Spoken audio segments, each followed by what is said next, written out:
Good evening, everyone. I would like to call this board meeting to order of the Village Board of Trustees. It is January 22nd, 2013, and officially call this meeting to order. If we could all please rise for the Pledge of Allegiance. I pledge allegiance to the flag of the United States of America and to the republic for which it stands, one nation, under God, indivisible, with liberty and justice for all.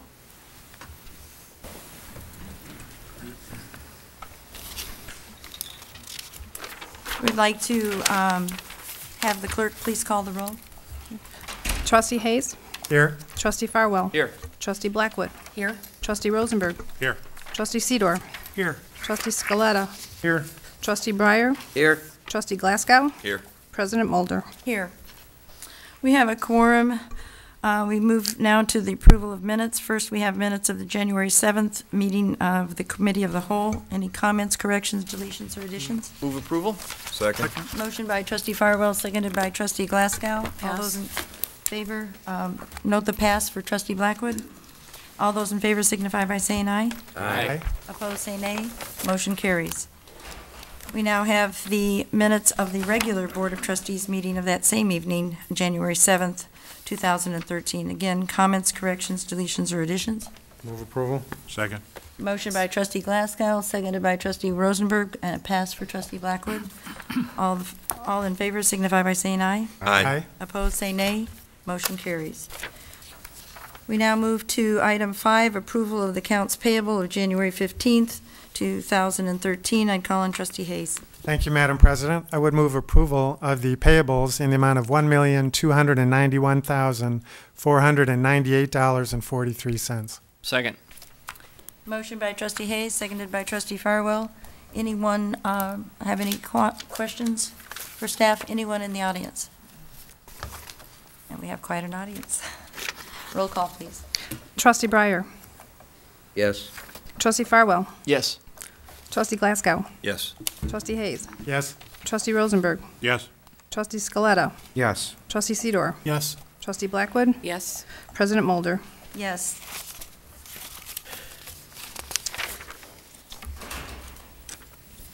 Before going to item 6, I do want to apologize for our delayed start this evening. We did have a committee of the whole, and I know many of you are residents, and it was getting a first brush with our potential theater operator, which I know everyone's waiting for a movie theater. So it was an important one and went a little bit over time. So we're continually working with our petitioner on that matter, and no other items this evening on that subject, but I do want to extend our apology for the delay. We now move to item 6. We have some recognition of American Heart Association. February is Heart Month, and do we have Barbara here? If you'd please come forward, identify yourself for the record, please, and we do request that you try to stay within 3 minutes. We have that 3-minute rule. Okay. Barbara Stunsland. Good evening, Mayor Mulder and board members. I truly appreciate the opportunity to speak in front of you this evening. As I said, my name's Barb Stunsland. I'm a wife, a mother, a daughter, a sister, a friend, a neighbor, an 18-year resident, and a 5-year heart survivor. In March 2008, at 43 years old, I suffered shortness of breath and chest pains. At the time, we thought I was having an asthma attack. However, my husband, Al, a Skokie paramedic, my daughter, Katie, took me to Northwest Community Hospital's ER, and angiogram discovered I had a 98% blockage, commonly called the Widowmaker. I was rushed into emergency surgery for a double bypass. That first year was nothing that I could have ever expected. The pain, both physically and emotionally, were off the charts.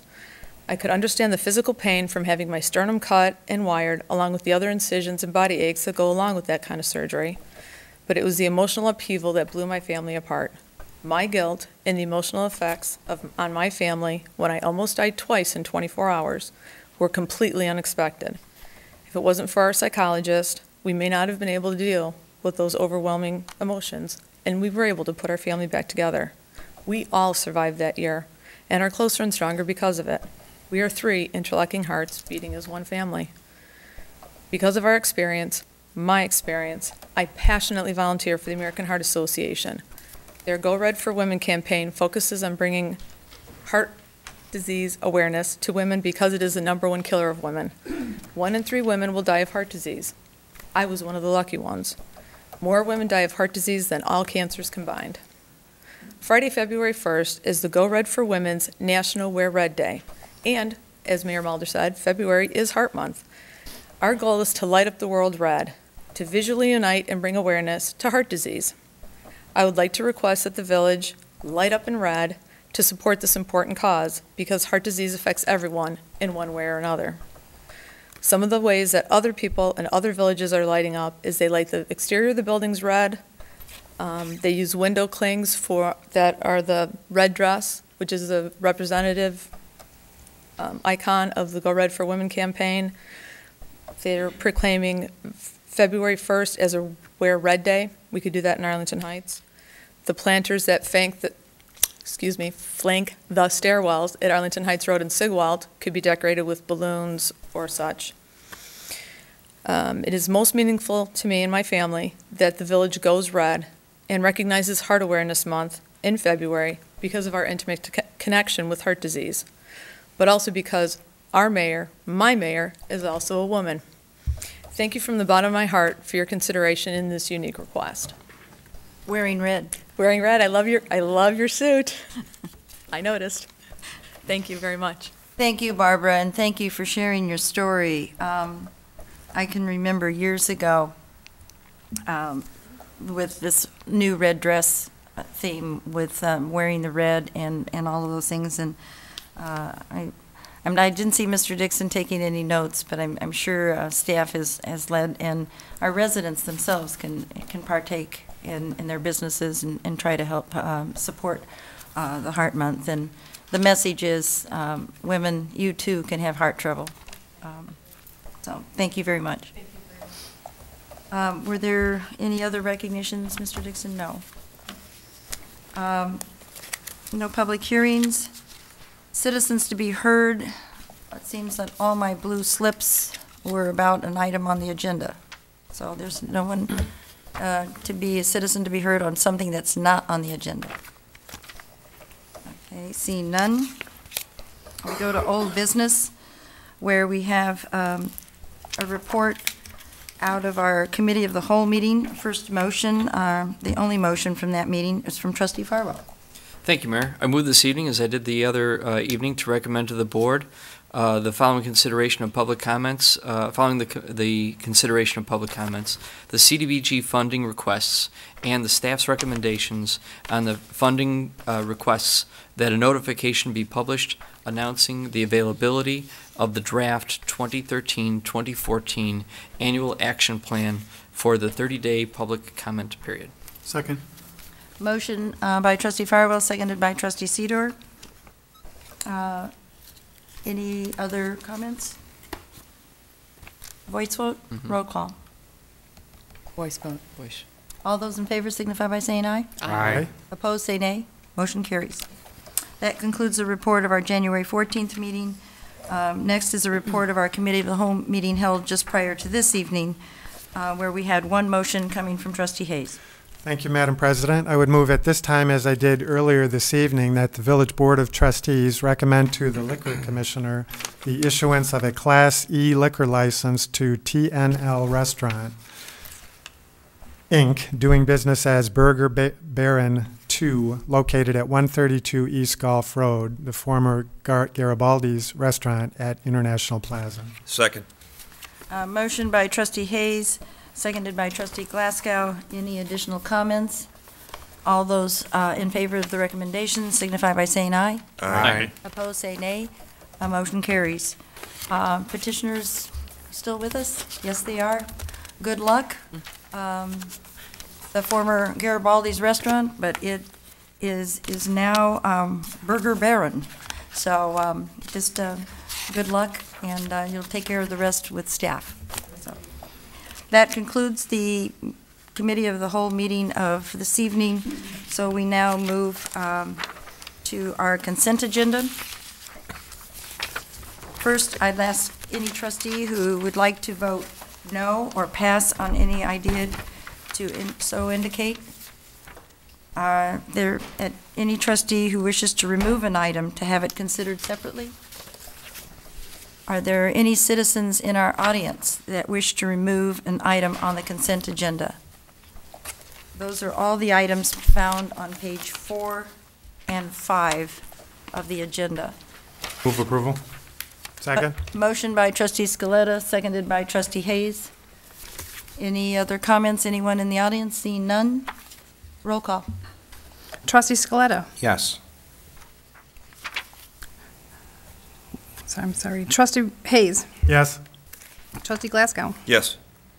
Trustee Rosenberg. Yes. Trustee Sidor. Yes. Trustee Blackwood. Yes. Trustee Breyer. Yes. Trustee Farwell. Yes. President Mulder. Yes. All those items have now been approved. We move now to page 6, new business. First petitioner is ITT Technical Institute. Mr. Dixon? Thank you, Mayor, board members. This petition involves a property at 3800 North Wilkie Road. They're seeking a land use variation and a waiver of the requirement for a full traffic study from a certified traffic engineer. On January 9 of this year, the Plan Commission held a public hearing. After the testimony, the Plan Commission unanimously recommended approval of this petition with conditions.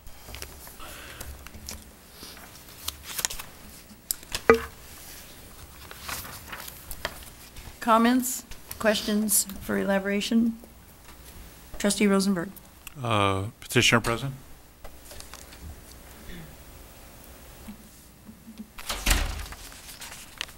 Good evening. If you could each introduce yourselves, please. Yes. Hi, Arlene.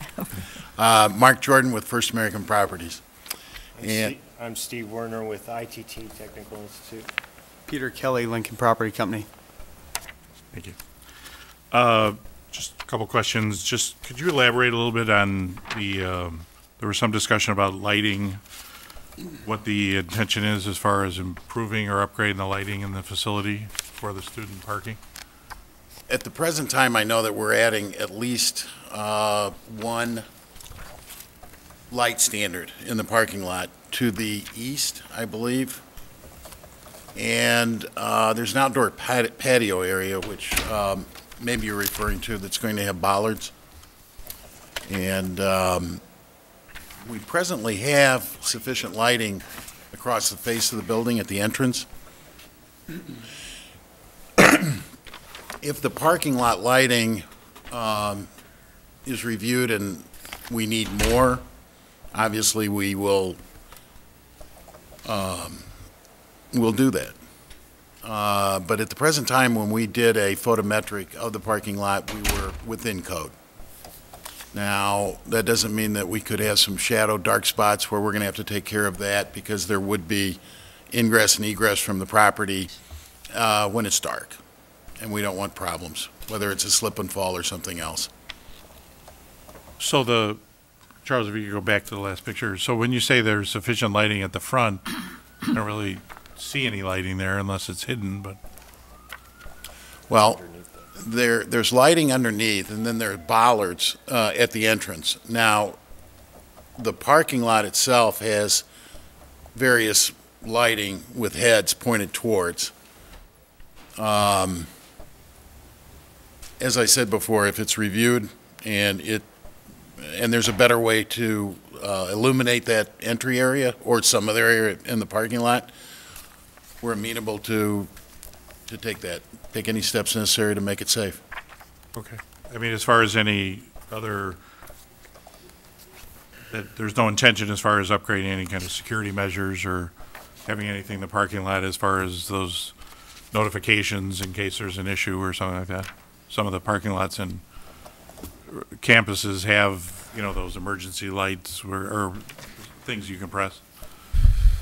To be honest, no. We have not looked at that as a need.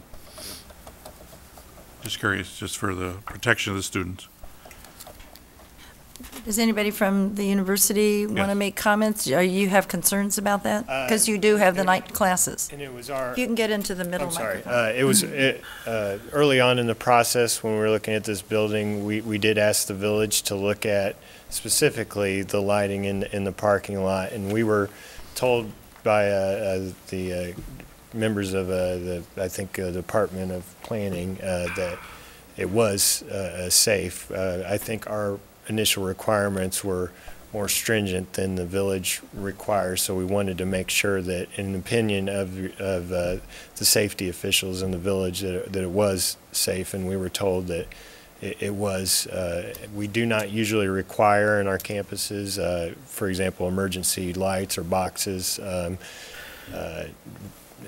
We haven't found that to be a problem. We have 150 locations in 38 states, so this site would be, I would say, typical of many of those. What is the makeup of your student body? Are they pretty equally male, female? No, it's predominantly male, maybe 60 to 70%. Not sure exact, but around that. Because I noticed you had nursing listed in there. Nursing, I don't believe we have it in the Mount Prospect School, which is a school we're moving here currently, but it is definitely something we might look at in the future. It usually takes, a couple years to get that accredited. I'm sorry to interrupt. No, that's okay. I'm done. Thank you. No other questions? Trustee Sidor? Just quickly, in regards to the safety, there's no security on that property in the evenings or anything like that?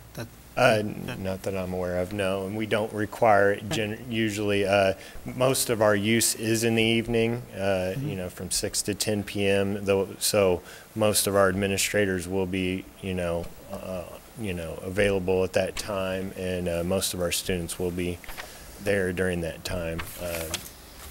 We haven't seen problems with it across the nation, the way we operate. Thank you, Mayor. To follow up on that, do you have any kind of internal security within the building during classes at all, or? We just have, the administrators there, with normal security procedures, knowing who's coming in and coming out. We generally have a separate entrance for students and staff, and that'll be, in this case, on where that outdoor patio that he mentioned on the side of the building.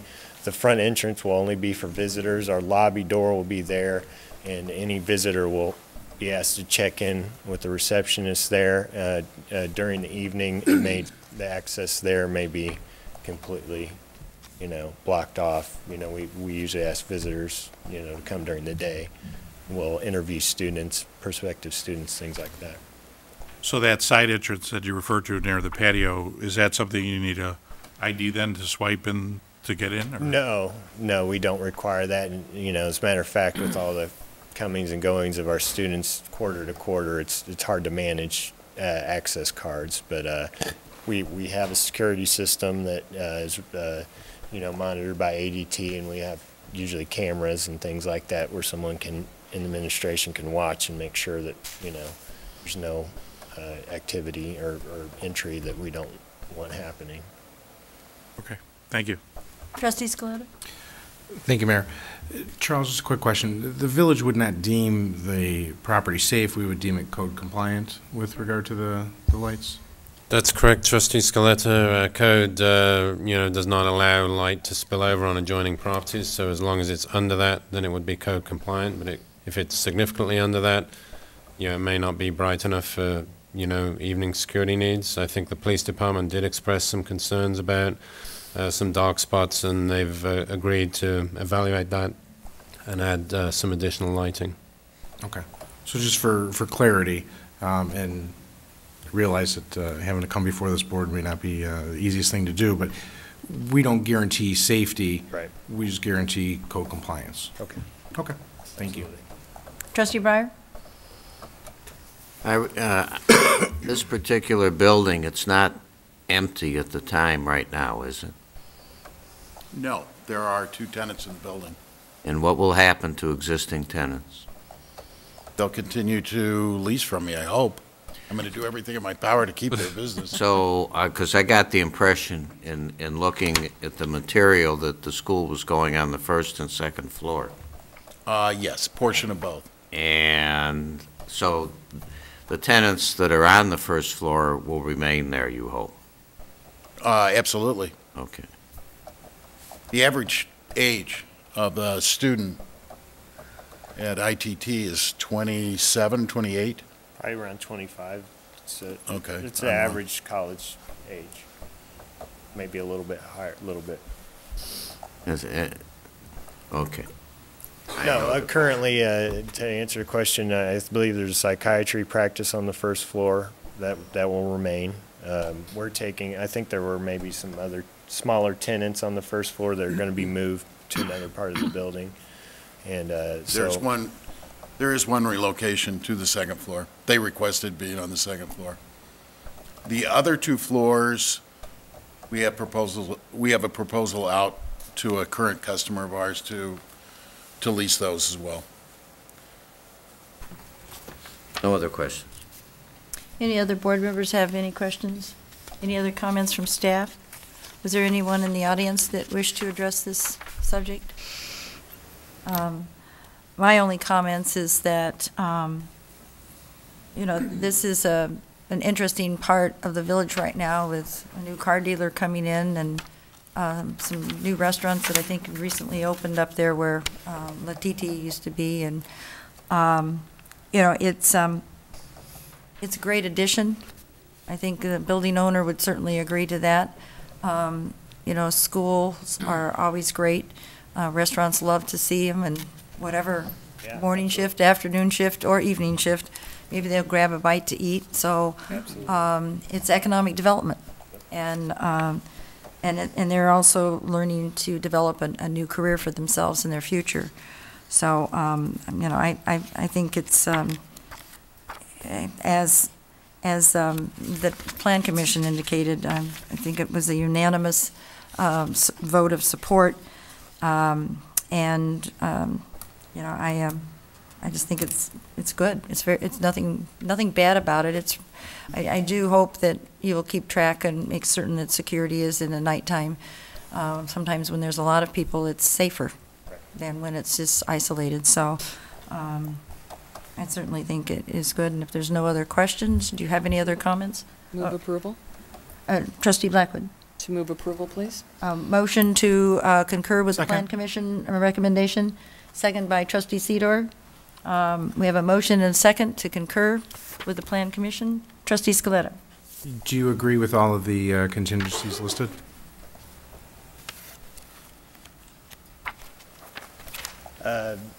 Well, who's the petitioner officially? I'm sorry. You agree do you agree with the Plan Commission's recommendations 1 through 5?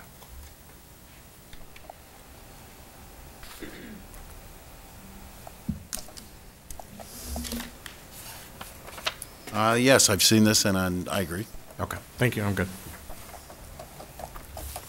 It's basically that this variation is contingent for only the school. It wouldn't carry to any subsequent lessee. Correct. Okay. Any other comments or questions? Roll call. Trustee Blackwood. Yes. Trustee Sidor. Yes. Trustee Farwell. Yes. Trustee Glasgow. Yes. Trustee Hayes. Yes. Trustee Rosenberg. Yes. Trustee Scaletta. Yes. Trustee Breyer. Yes. President Mulder. Yes. Motion carries. Thank you very much. Good luck. One question. Yes. When will the school move in? We hope to be moved in by August, the end of August. So we're working, to get the permit, building permit, So classes will begin in pending this- September. Yep, Terrific. yep. Thank you, Mr. Jordan. Ready to go. Thank you. Thank you. And good luck. We now move to item B, which begins on page 7. We have Chicago Surgical Clinic. Mr. Dixon? Thank you, Mayor. This is at 129 West Rand Road. They're seeking 3 forms of relief. First, a land use variation to allow a care facility of an ambulatory nature in a B2 general business district. Secondly, a request to waive the requirement for a formal traffic and parking study.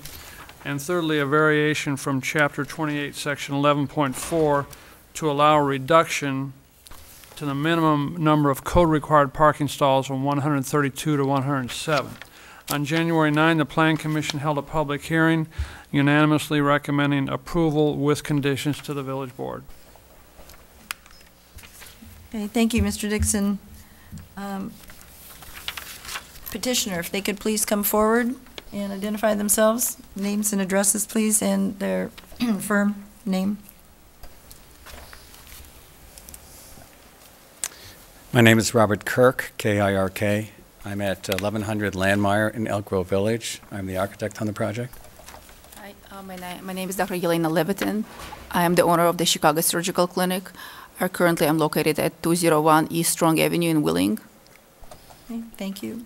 And I'm Sam Reynish, R-E-Y-N-I-S-H. The same address, 201 East Strong Street in Wheeling, and I'm a practice manager. Did you get all of that? I'll listen to it. Okay.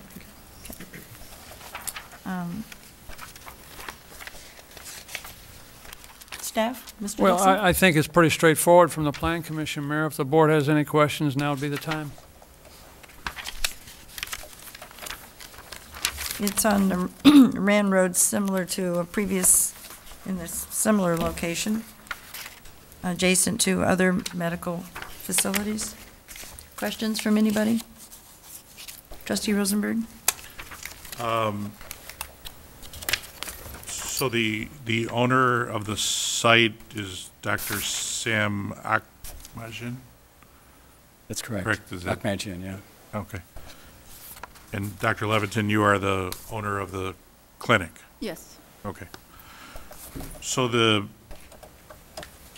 CON that you received from the state, was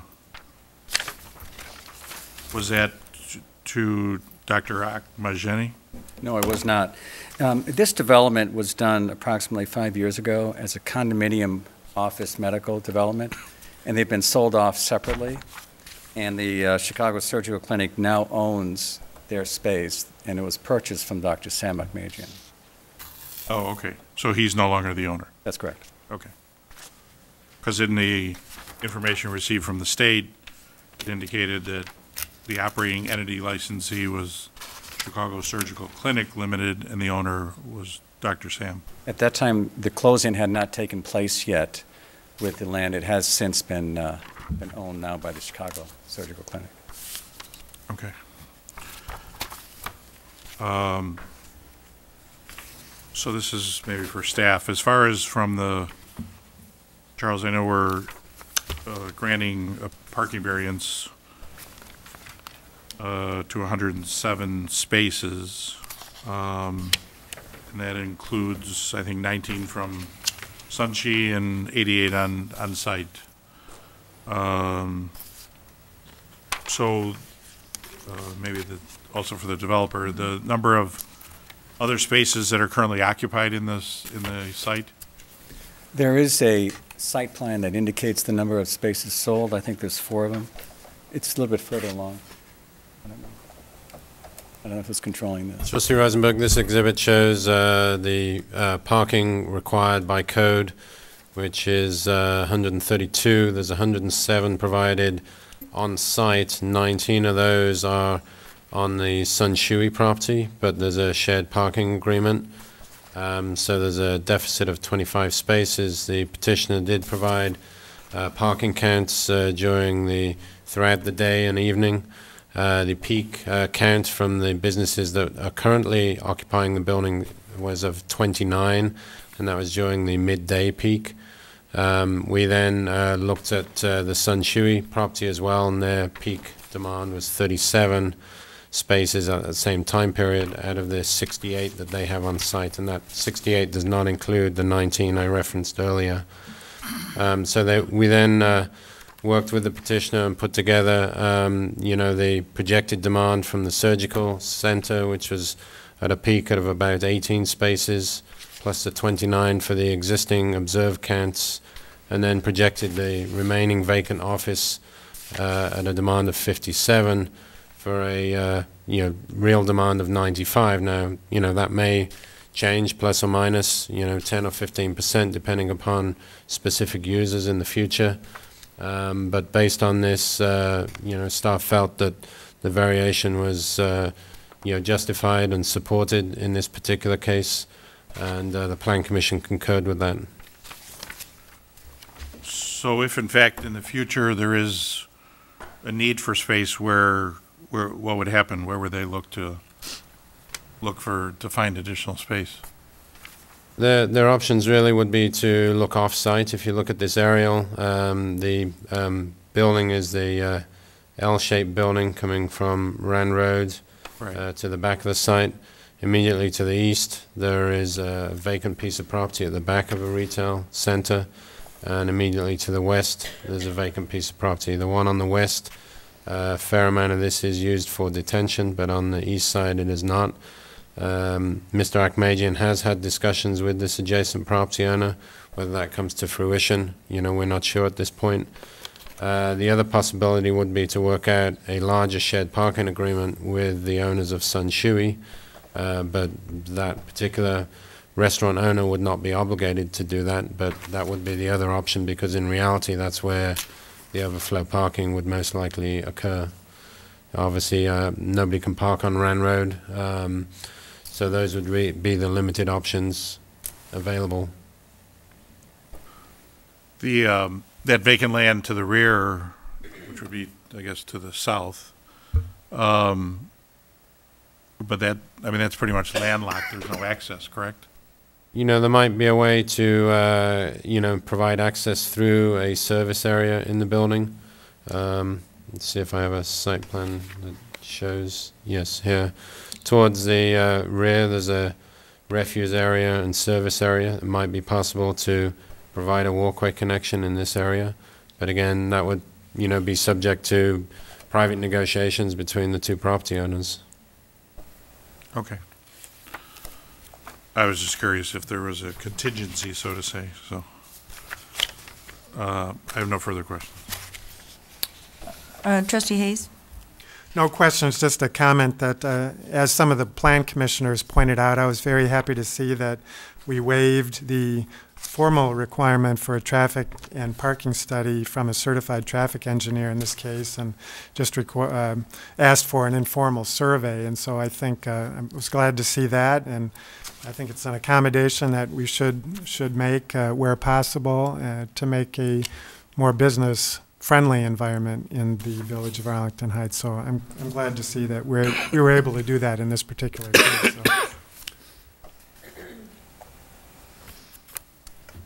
Trustee Breyer. At any one time, how many employees would be working there, including doctors?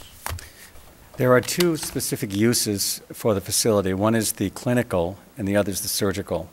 During the clinical, there would be exams taken and analysis made on the type of surgery that would be scheduled further on. During the clinical period, there would be 3 surgeons, 4 staff, and then we had 1 patient for each exam room. But we would have 7 staff at any clinical time. During the surgical time, there's more staff.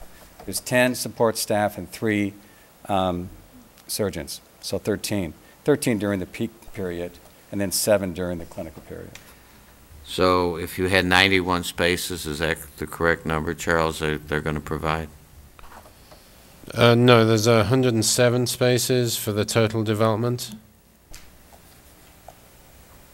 So it doesn't sound like they'd use anywhere near, and I realize there could be other uses there at some point, but it doesn't sound like they would use a significant fraction of 107 spaces, right? No, correct. The code requirement for this space would be 33, and their projection is significantly less than that for their space. So clearly parking isn't an issue. We don't believe so, and if other medical uses want to go in this facility, they would have to, seek, an additional parking variation, because, the analysis is based on professional parking code requirement for the remainder of the space. So the village would have a chance to evaluate those uses as they come along and kind of verify what the real demand is. So the Health Facilities Planning Board is holding you to the same payer mix as somebody else? Is that what I read in the certificate of need? I'm sorry, what was the question? Where it talks about the payer mix will be evaluated based on the permit holder's annual survey, and there's some tie-in to somebody else, without my reading the whole thing for everybody, because everybody here could have read it. Are you being held to some specific Medicaid percentage? They're just tying it in with the historical numbers. Your historical Yes. numbers? Yes. And you actually do see Medicaid patients? Yes, we do. You get paid for it? Occasionally. I have no other question. Anybody else have any questions?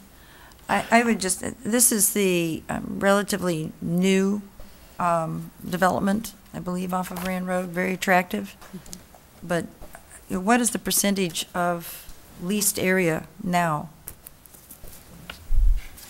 Right now, there are 4 sold units, and the total percentage that's occupied right now is about 25%. Once this is occupied, it's going to be closer to 40%.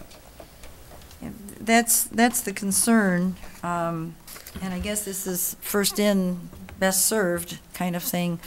But when you have 40% occupied, but looks like 70% or upwards of that parking spaces could possibly be used. And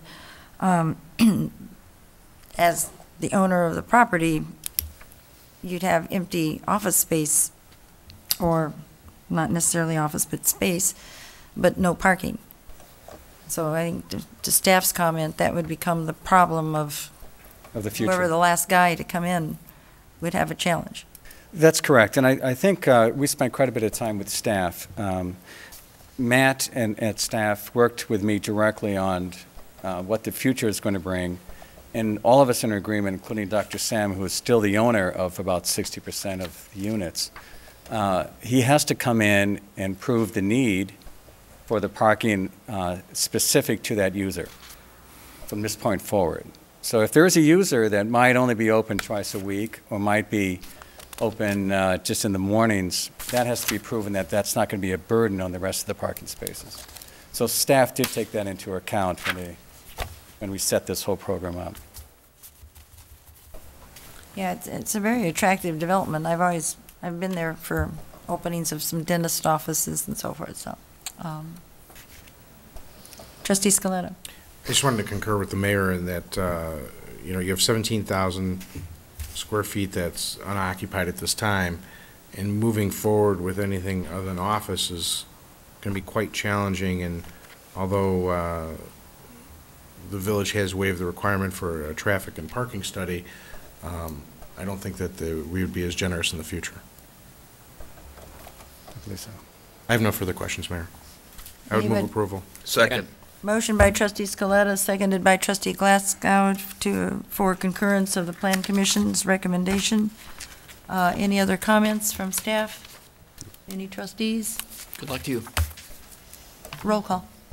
Trustee Scaletta. Yes. Trustee Glasgow. Yes. Trustee Breyer. Yes. Trustee Farwell. Yes. Trustee Hayes. Yes. Trustee Sidor. Yes. Trustee Rosenberg. Yes. Trustee Blackwood. Yes. President Mulder. Yes. Thank you. Motion carries. Good luck. Thank you.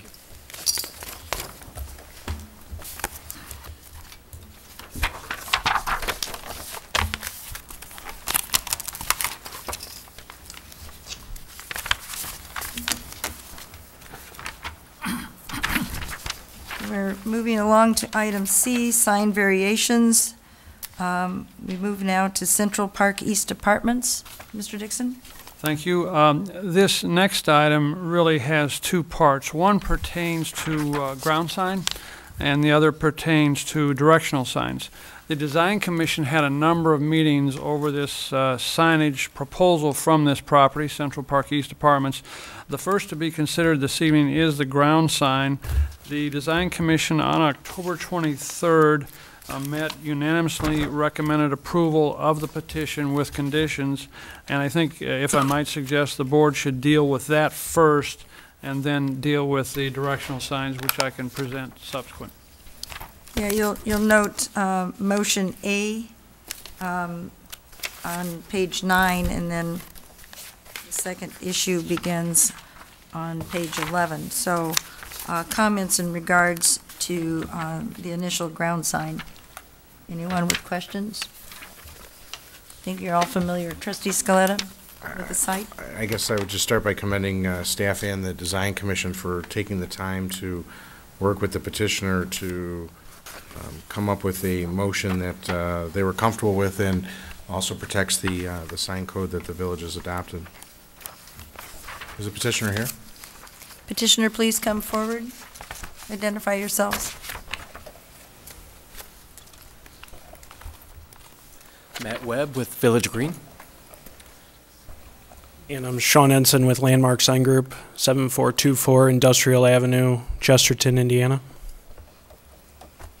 So you both went through the Design Commission process? We did, yes. Okay. I'm sure at times it seemed frustrating, but you did get a motion. And they definitely helped you after reading everything that went on at those meetings. I think that they actually did a great service to you in trying to help you to accommodate or to accomplish your goals of trying to make things look fresh and new, but at the same time living within the code, and they still gave you some variations. So I think that they did a great service to the village and additionally to you. I'm comfortable making a motion to approve motion A. Second. Motion by Trustee Scaletta, seconded by Trustee Hayes. Any other questions or comments? Anyone in the audience? They all like the sign. Anything else from staff? We have a motion and a second. Roll call, please. Trustee Scaletta. Yes. Trustee Hayes. Yes. Trustee Sidor. Yes. Trustee Blackwood. Yes. Trustee Breyer. Yes. Trustee Farwell. Yes. Trustee Glasgow. Yes. Trustee Rosenberg. Yes. Mayor Mulder. Yes. Motion passes. Now we go to motion B, the directional signs. And the Design Commission met on November 27th of last year to consider this.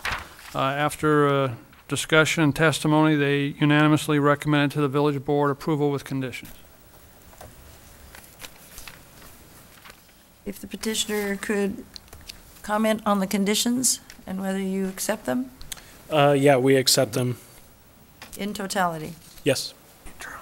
Trustee Scaletta. I just had a quick question for staff. Charles, can you explain why the signs may not be as high as the 5 feet that was requested for a directional sign? Yes, Trustee Scaletta, the village code allows a maximum height of 3 feet for directional signs. They're intended to be lower signs, eye level for, people driving their vehicles and just, not a main sign. There are signs on the site that were put up at some point, we're not sure when, that were put up without a permit and exceed that. So as part of this process, the petitioner wanted to redo those signs, and so working through the Design Commission on a couple of meetings, they came up with a plan that, pretty close comes to within code. There's I think it exceeds by a small amount, and that's mainly from the decorative logo that comes above the main height of the sign, but other than that, they're pretty close, and the Design Commission supported that. Because as we evolve as Americans, we seem to have taller vehicles, and so I can appreciate them wanting something that's a little bit taller than the 3 feet, and I see that the one is as high as 4, and I'm comfortable making a motion to approve motion B. Second. Motion by Trustee Scaletta, seconded by Trustee Hayes for motion B in regards to the directional signs. Comments from Trustee Rosenberg. Unrelated to the sign, just curious what your occupancy is in your apartments? Right now we're at 95%. Oh, great. Okay, thank you.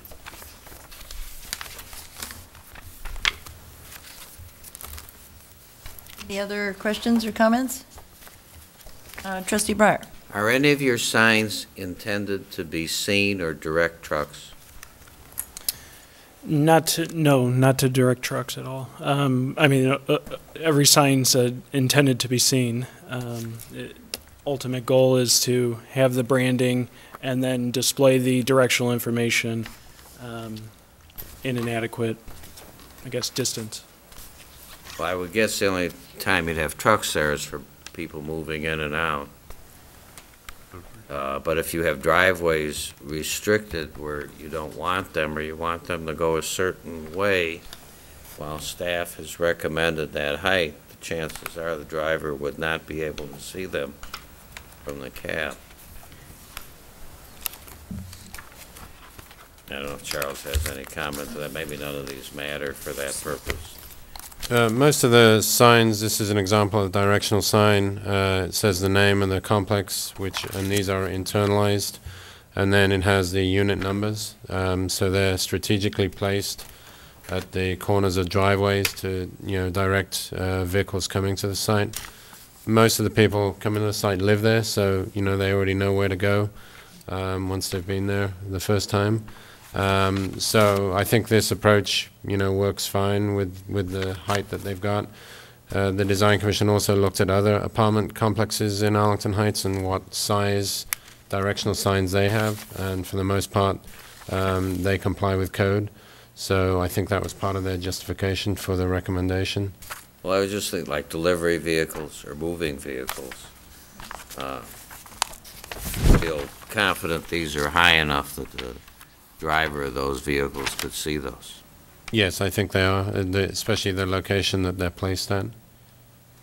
No other questions? Any other comments?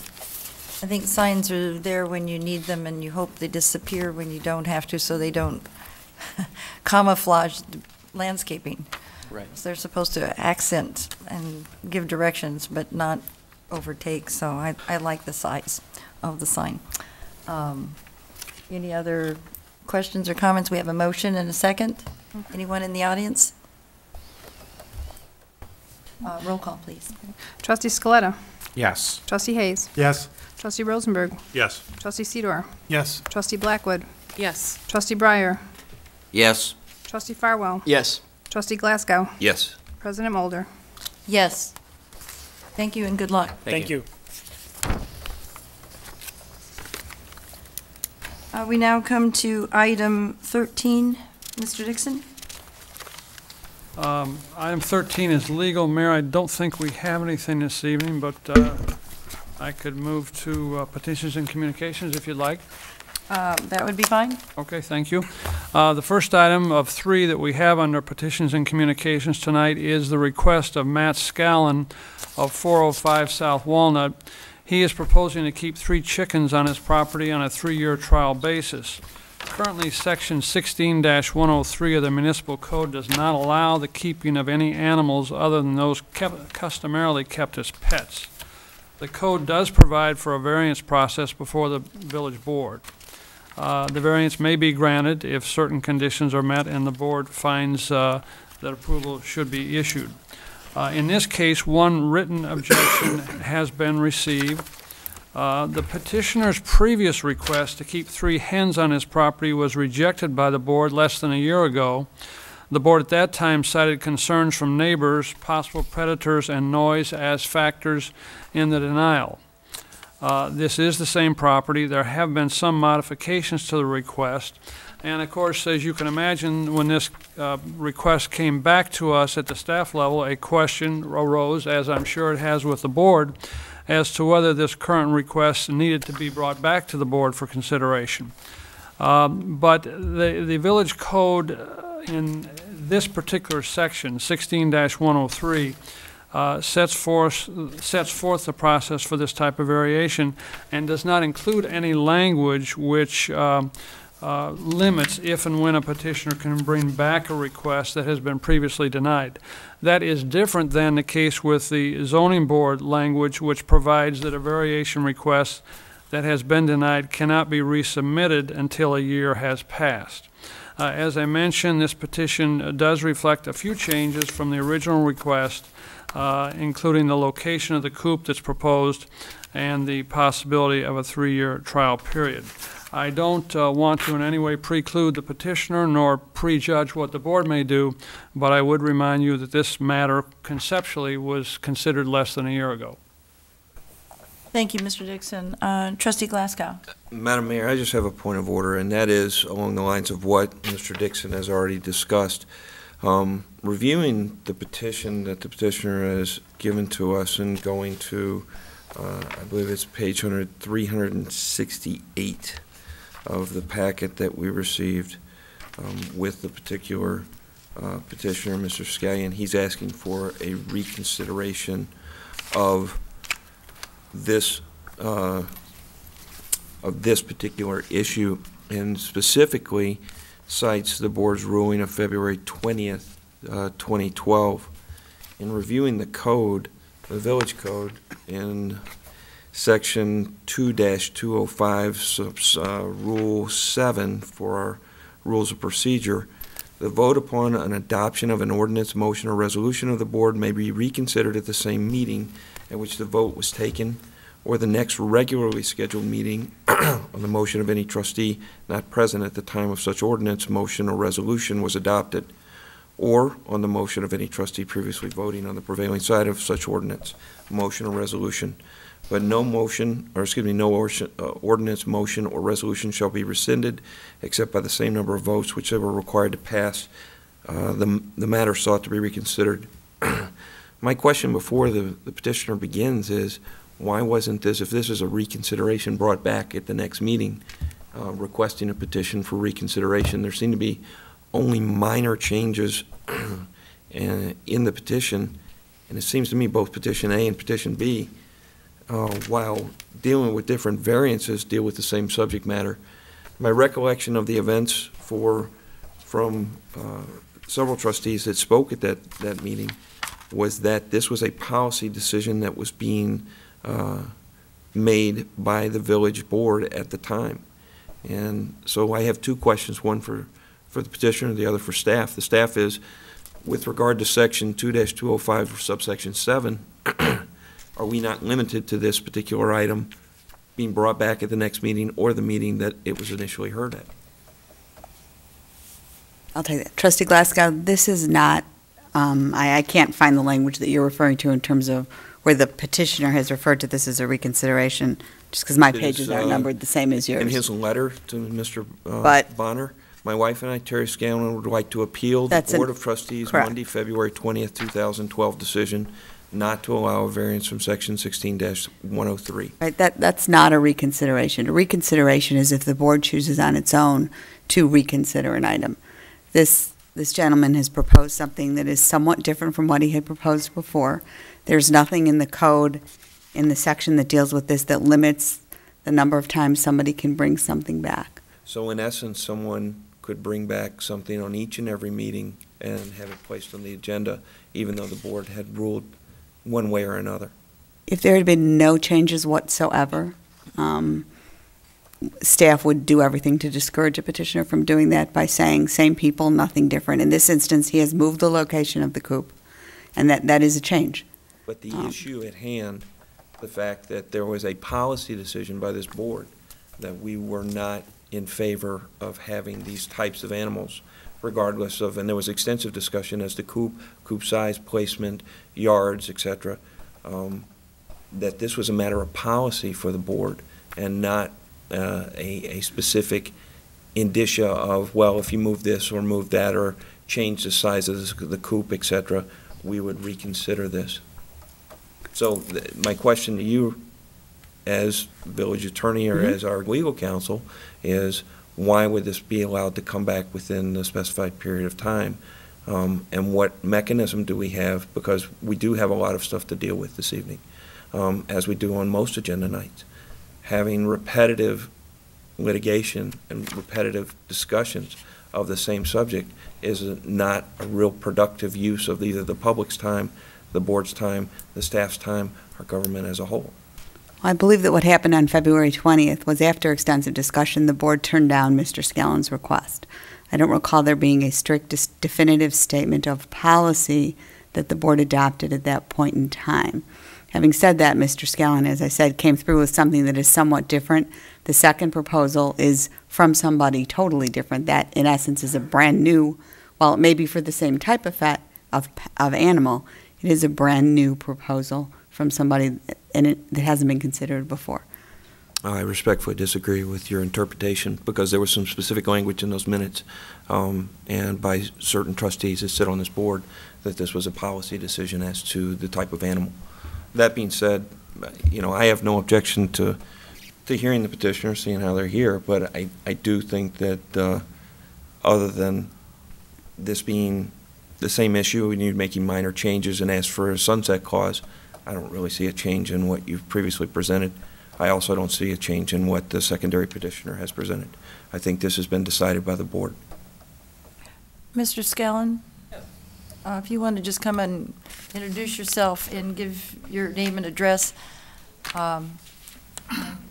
give you like 1 minute if you want to respond, okay. but I have 9 citizens Sure. that have requested to make comment, Okay. and I'd like to call on each of them, as we always do. Okay. So if you could just be very Sure. brief. I've got to shave it down by 12 minutes then.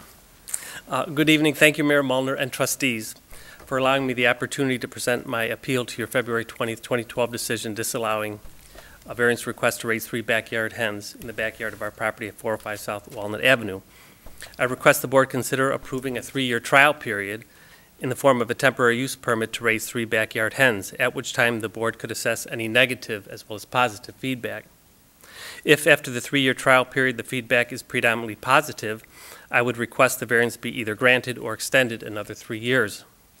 If the feedback is substantiated as causing a disruption to the neighborhood, I would not request the variance be granted or extended. I would in that case find a new home for the 3 hens. The feedback information could be obtained in the form of a short survey. The village or myself could mail to residences within the 250-foot radius of our home, or if there were any complaints to the village, those could be evaluated as well. A working copy of the survey is included in my appeal package.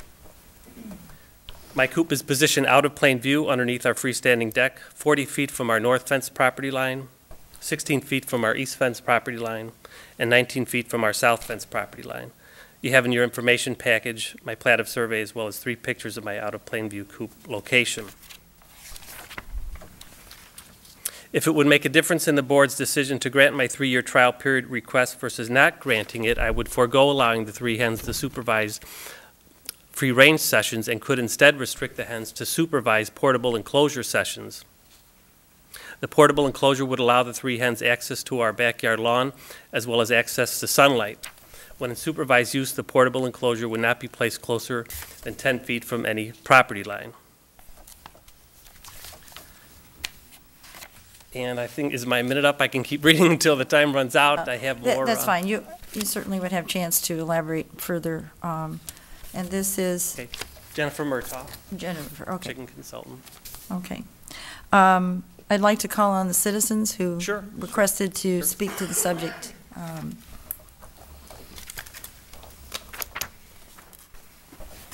I'm going to call your name, and we'll, since there's 9 of you, I'm going to do the baseball thing. I don't know if you've been here before. Call who's on deck, so that you'll be ready to get to the microphone as soon as the first person has concluded their comments.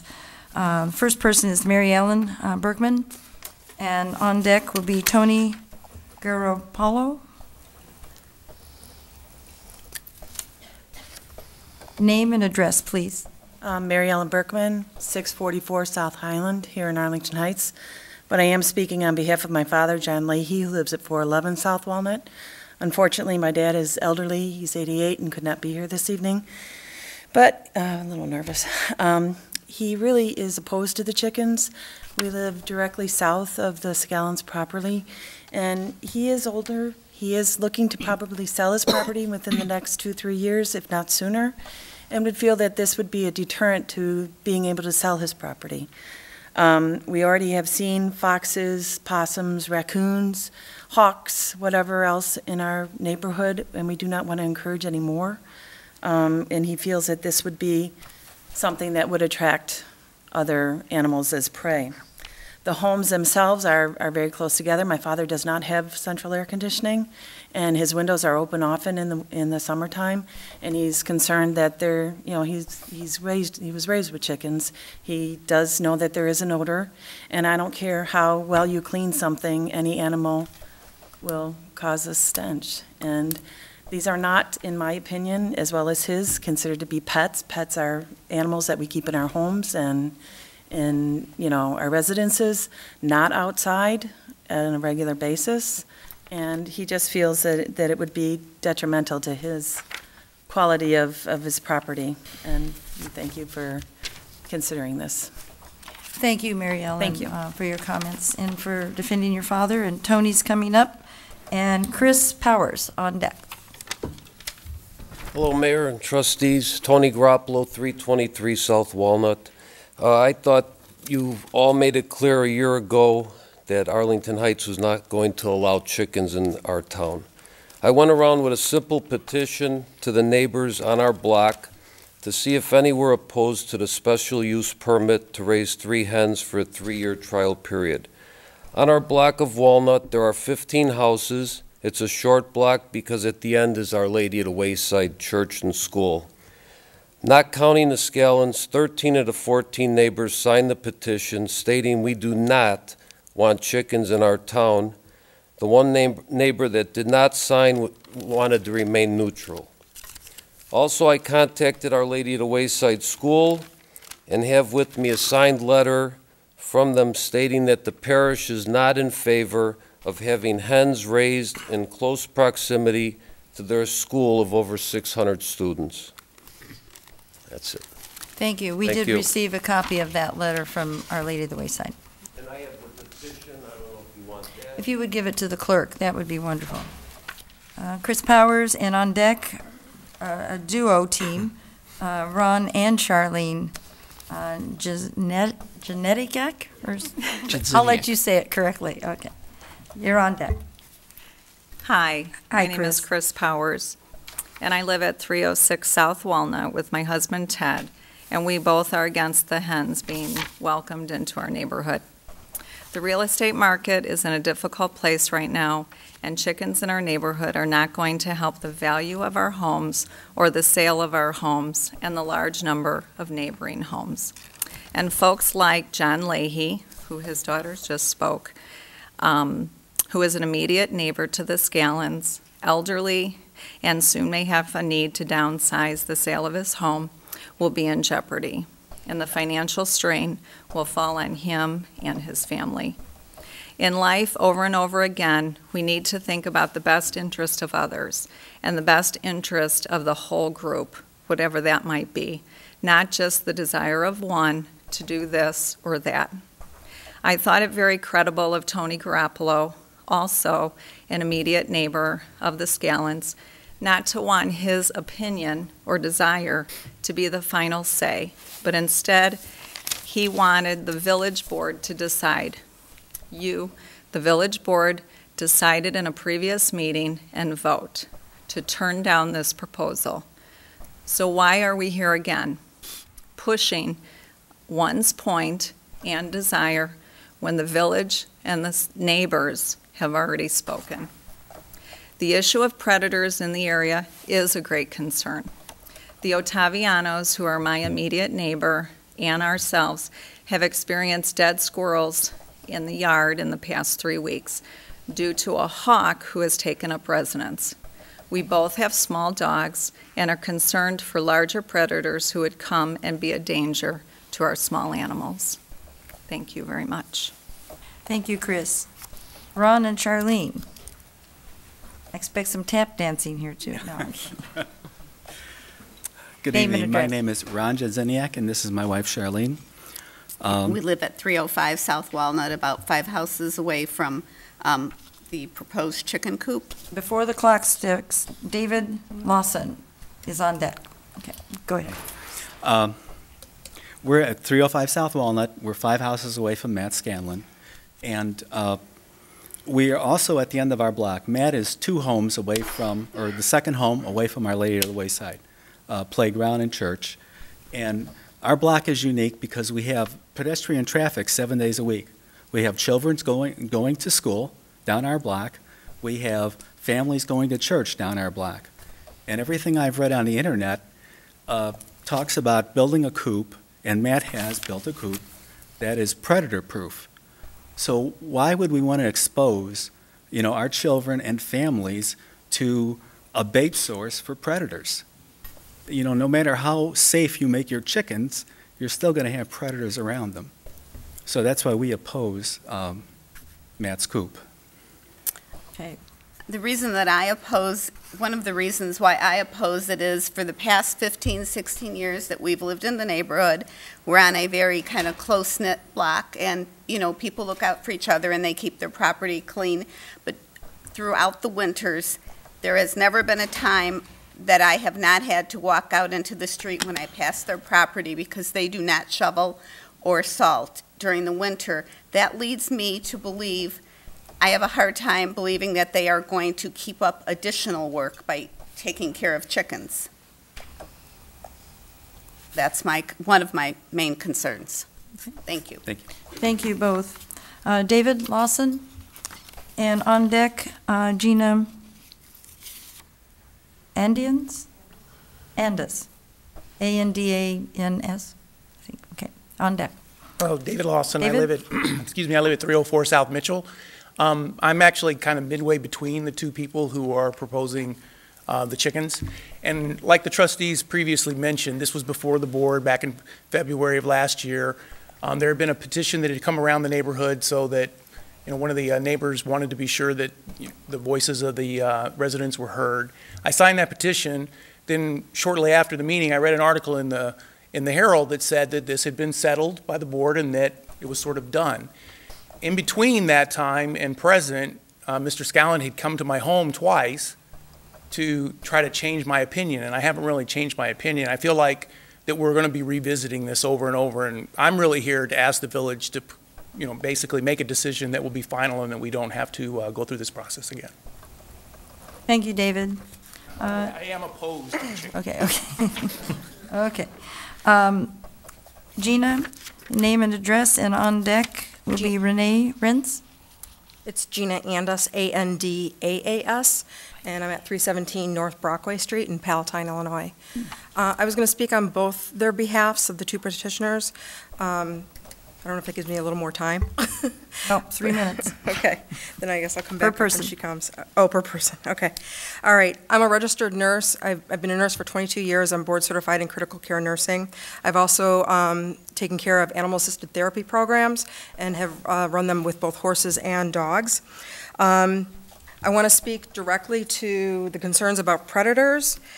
I had a chance to speak with Stan Gert, who is the primary lead investigator of coyotes in our, actually the only one that's really been done, or the largest one rather.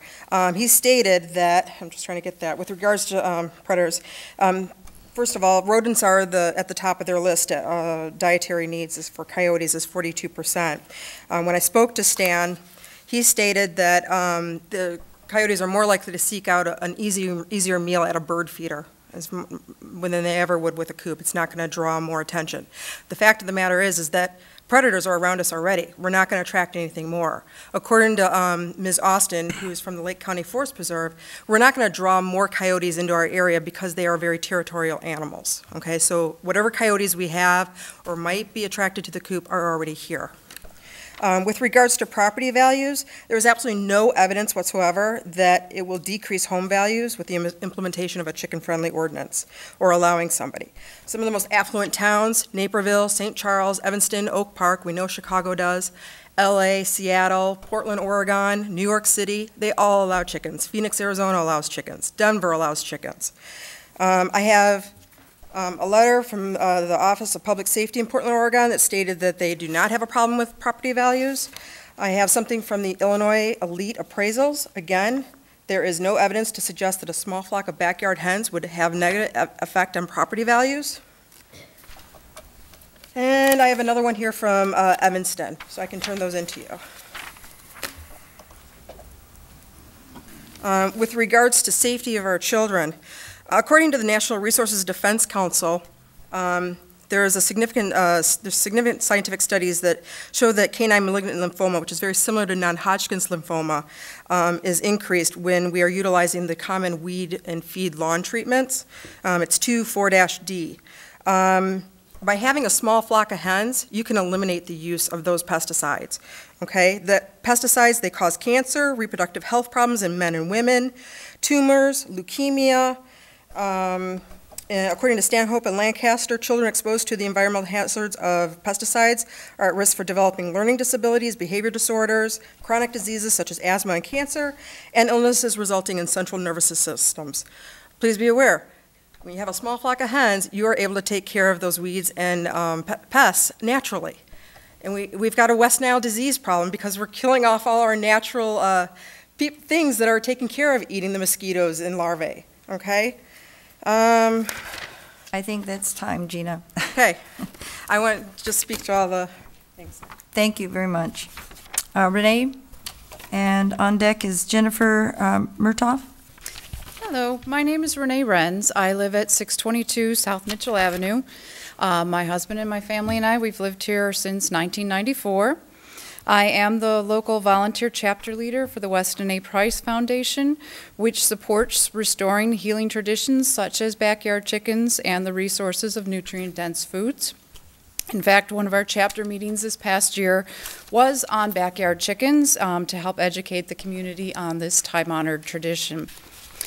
My family would greatly enjoy having our own chickens, but having a bird dog currently is a conflict for us, though I would happily lend my neighbors, Mary and Matt, full support in the care of their chickens. If they're on holiday, I'm there to be the chicken aunt.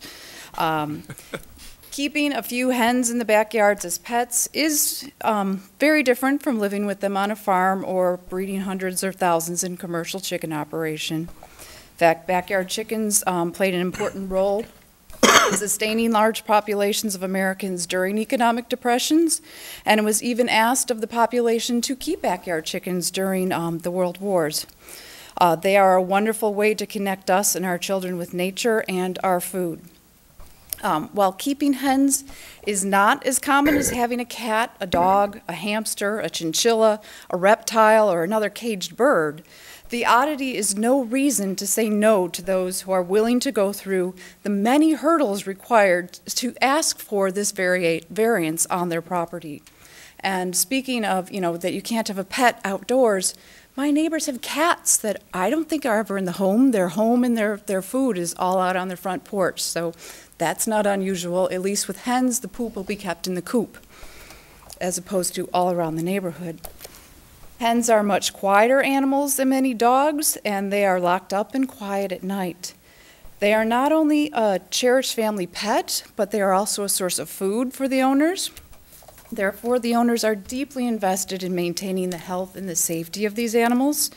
They will make every possible effort to maintain their coops in such a way as to not invite predators or pests. And in fact, simply by having chickens in the yard will reduce ticks and other disease-bearing insects, as they will be devoured by the hens. I ask you to vote yes in allowing Mary Green and Matt Scallen to have backyard chickens. Please show that we are an open-minded community which welcomes urban agriculture.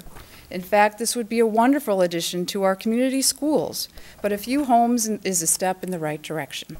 Thank you for your time. Thank you, Renee. Jennifer Murtaugh, and then finally Devin Kelly. Hi, my name is Jennifer Murtaugh, and thank you once again, Mayor Mulder and trustees, for hearing this petition. We appreciate that. I'm here to address some of the specific objections that you raised at the last meeting. The first being noise. Hens at their loudest are about 70 to 80 decibels. In contrast, a vacuum cleaner is about 80 decibels, so there's not going to be a lot of noise. Next, in terms of solid waste, one 40-pound dog generates 0.75 pounds of solid waste per day. In contrast with that, a flock of 10 chickens generates 0.66 pounds of solid waste per day. So you see there's a big discrepancy between one dog and 10 hens. Regarding health, Dr. Connie Austin from the Illinois Department of Health is unaware of any public health outbreaks related to backyard chickens in Illinois.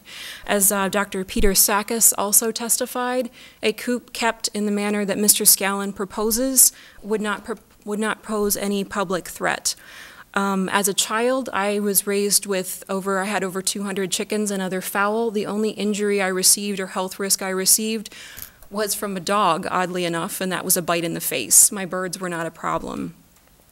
Regarding predators, as it's been pointed out, there are a number of predators. They're already here. Open spaces such as golf courses where rabbits and ducks and geese congregate invite predators in, be they hawks, be they owls, be they coyotes, as well as bird feeders, pet food like the neighbor's cat who keeps the food on the porch. Gardens, fish ponds, and trash also invite predators to come in and share the fruits of our labor. In putting the birds in a safe enclosed coop, we would reduce the issue of predators and vermin. In terms of the housing market, Forbes magazine did a study that was released on September 10th of 2010. The top 10 housing markets that are appreciating in value do allow chickens.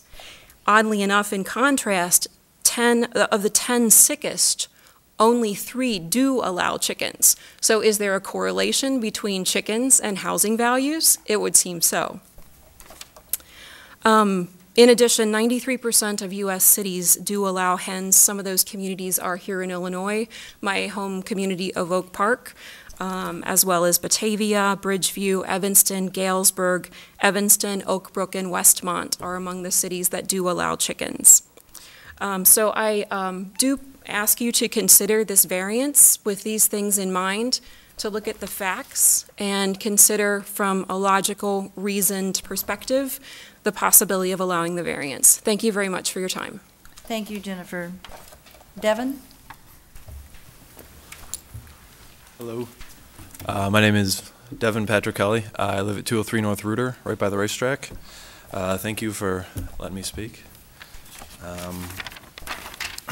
Basically, I just wanted to, I guess, just touch base on some of the things. I wasn't at the initial meeting, so basically a lot of what I picked up was talking to people and what I read in the newspaper. I know that some of the things that were reasons for why you did not want to go ahead with having backyard chickens included smell, noise, predators, and disease. And I know that you guys all seem very eager to hear this, so I'll try and liven it up a little bit. You know, if smell is a concern, I think that if we want to, you know, go ahead with that approach, it should be a iron fist, in which case I would also propose that we shut down Arlington Racetrack. If you've been there in the summer, you can smell the manure. Comparative to a chicken, which only puts out a little bit of manure, I believe they go through tons of horse manure in the summer.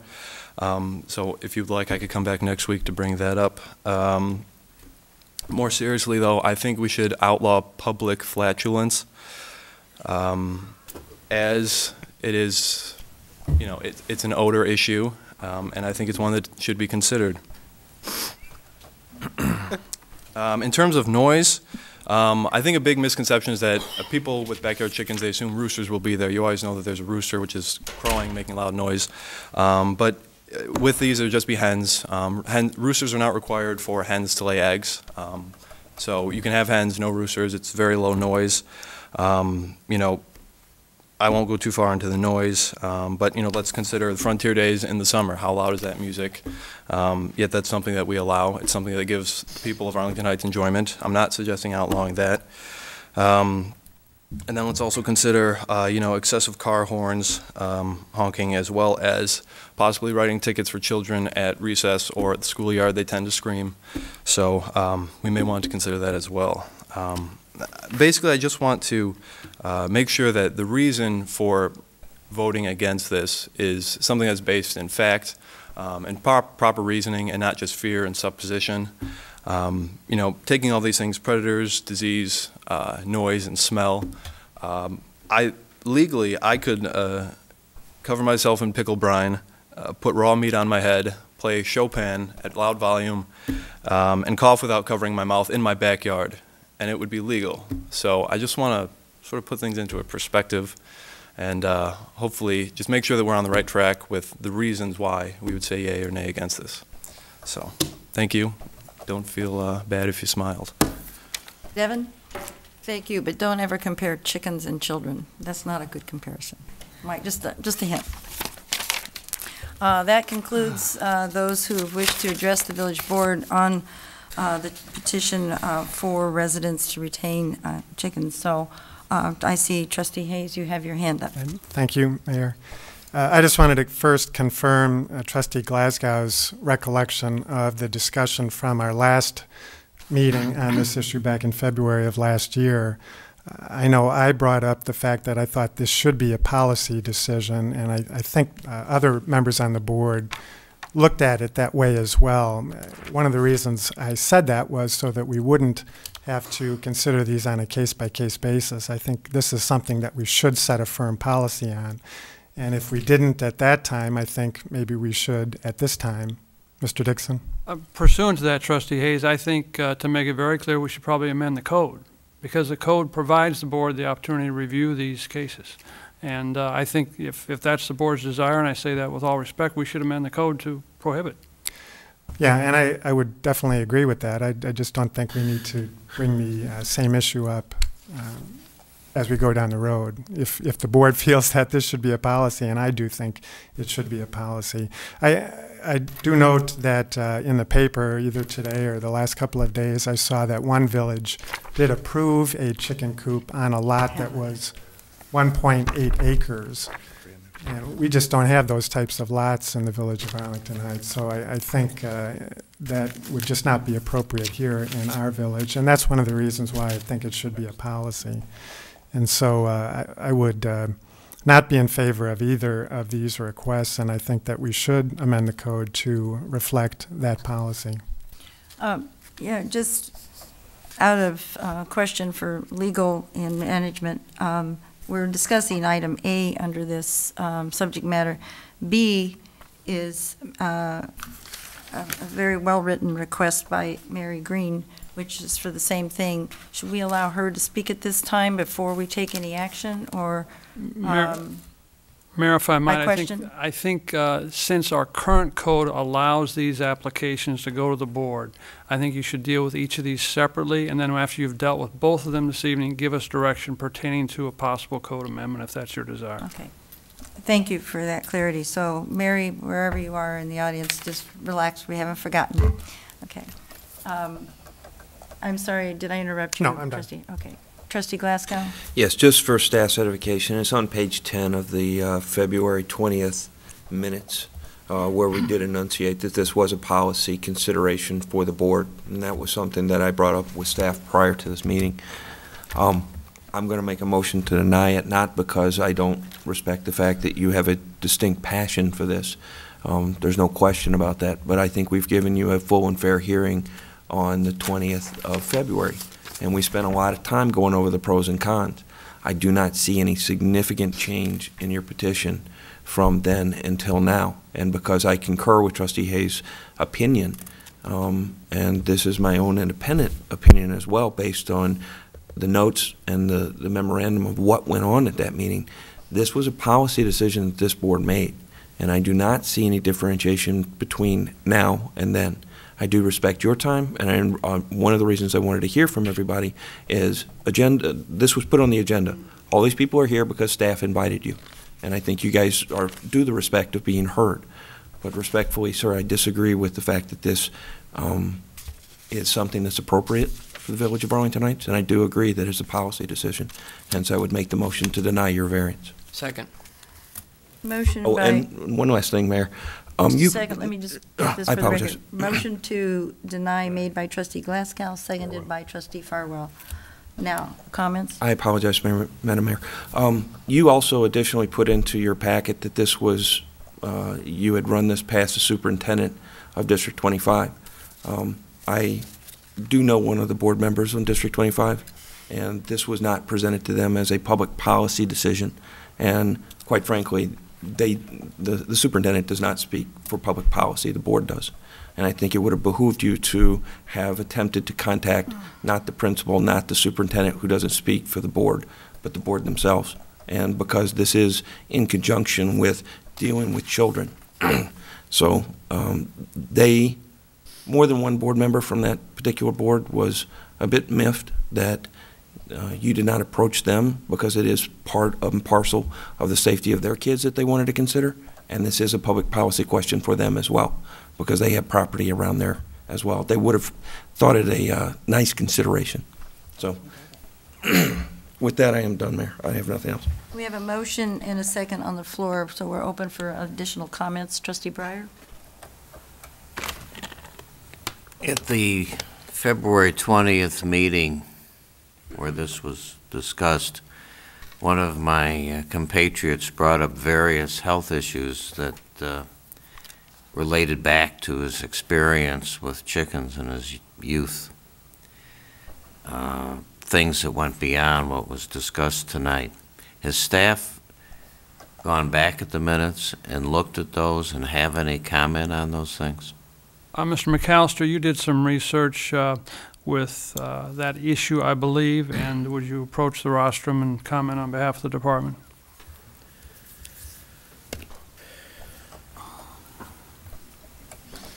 Yes, Trustee Breyer, salmonella and histoplasmosis, I think, were discussed at that meeting.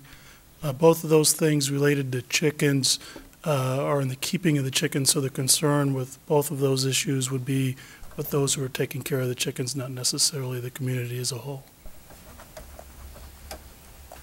So the neighbors would have no exposure to this? Well, salmonella, there's been, this past summer, the Center for Disease Control and Prevention issued a warning after 37 cases of salmonella in 11 states, which included Illinois, were traced to chicks bought by a mail-order hatchery in Idaho.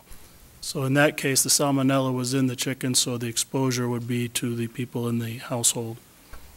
Histoplasmosis is an exposure to chicken droppings, so that's usually the exposure is to the people that are cleaning the hen house and disturbing the droppings. What is the lifespan of these animals?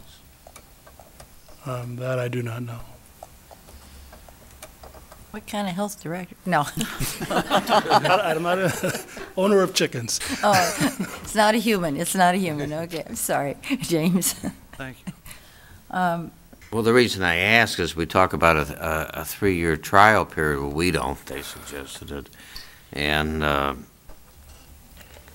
do any one of these animals, if not cooked, last 3 years?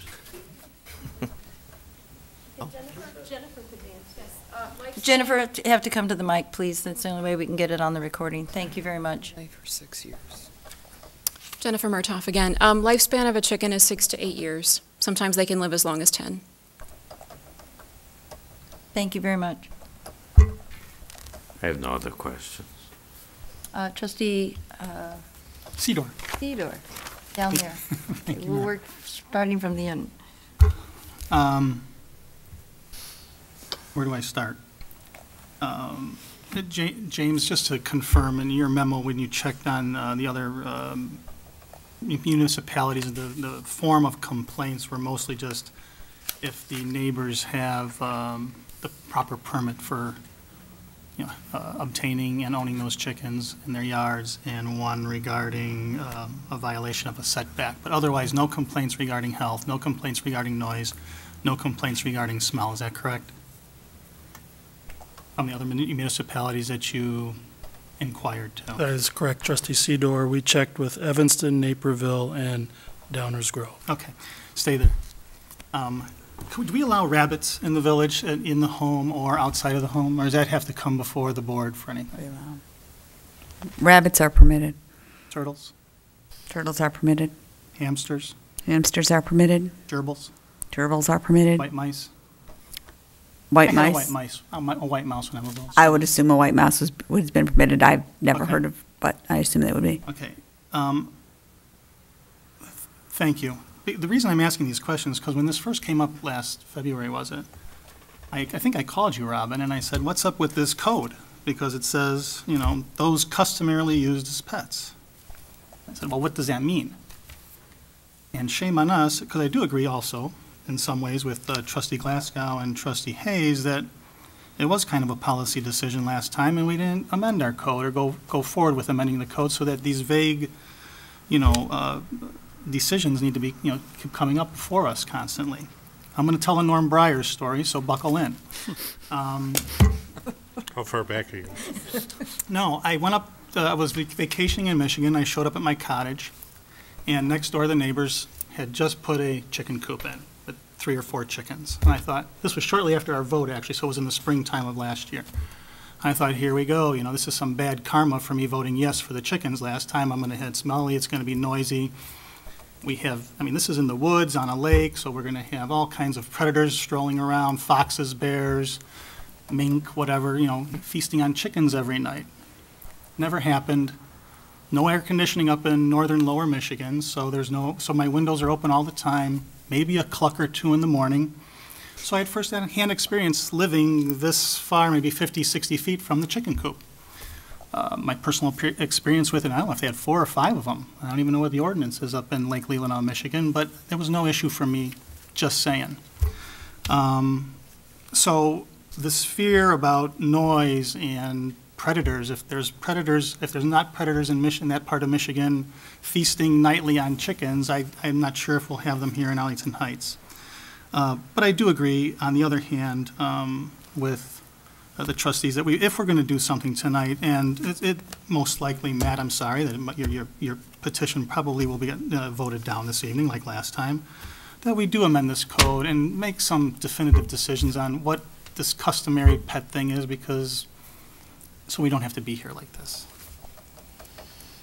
That's it, Mayor. That was even shorter than Norm Breyer, so. Okay. And you speak faster. Okay. Trustee Blackwood. And I have to agree with Trustee Sidor on this, because in February, I too was in favor of having the chickens. But based on the recommendation that it was and approval that it was a policy decision, I need to support that. Personally, I think we should have the ability to raise the kinds of pets that we would like to have, as long as there's no harm given to neighbors and the common welfare of the community. But at this point in time, I will support the policy that was put in place in February as I understood it. Any other comments from any trustees? I'll make my comment because I did appreciate your letter, Mary.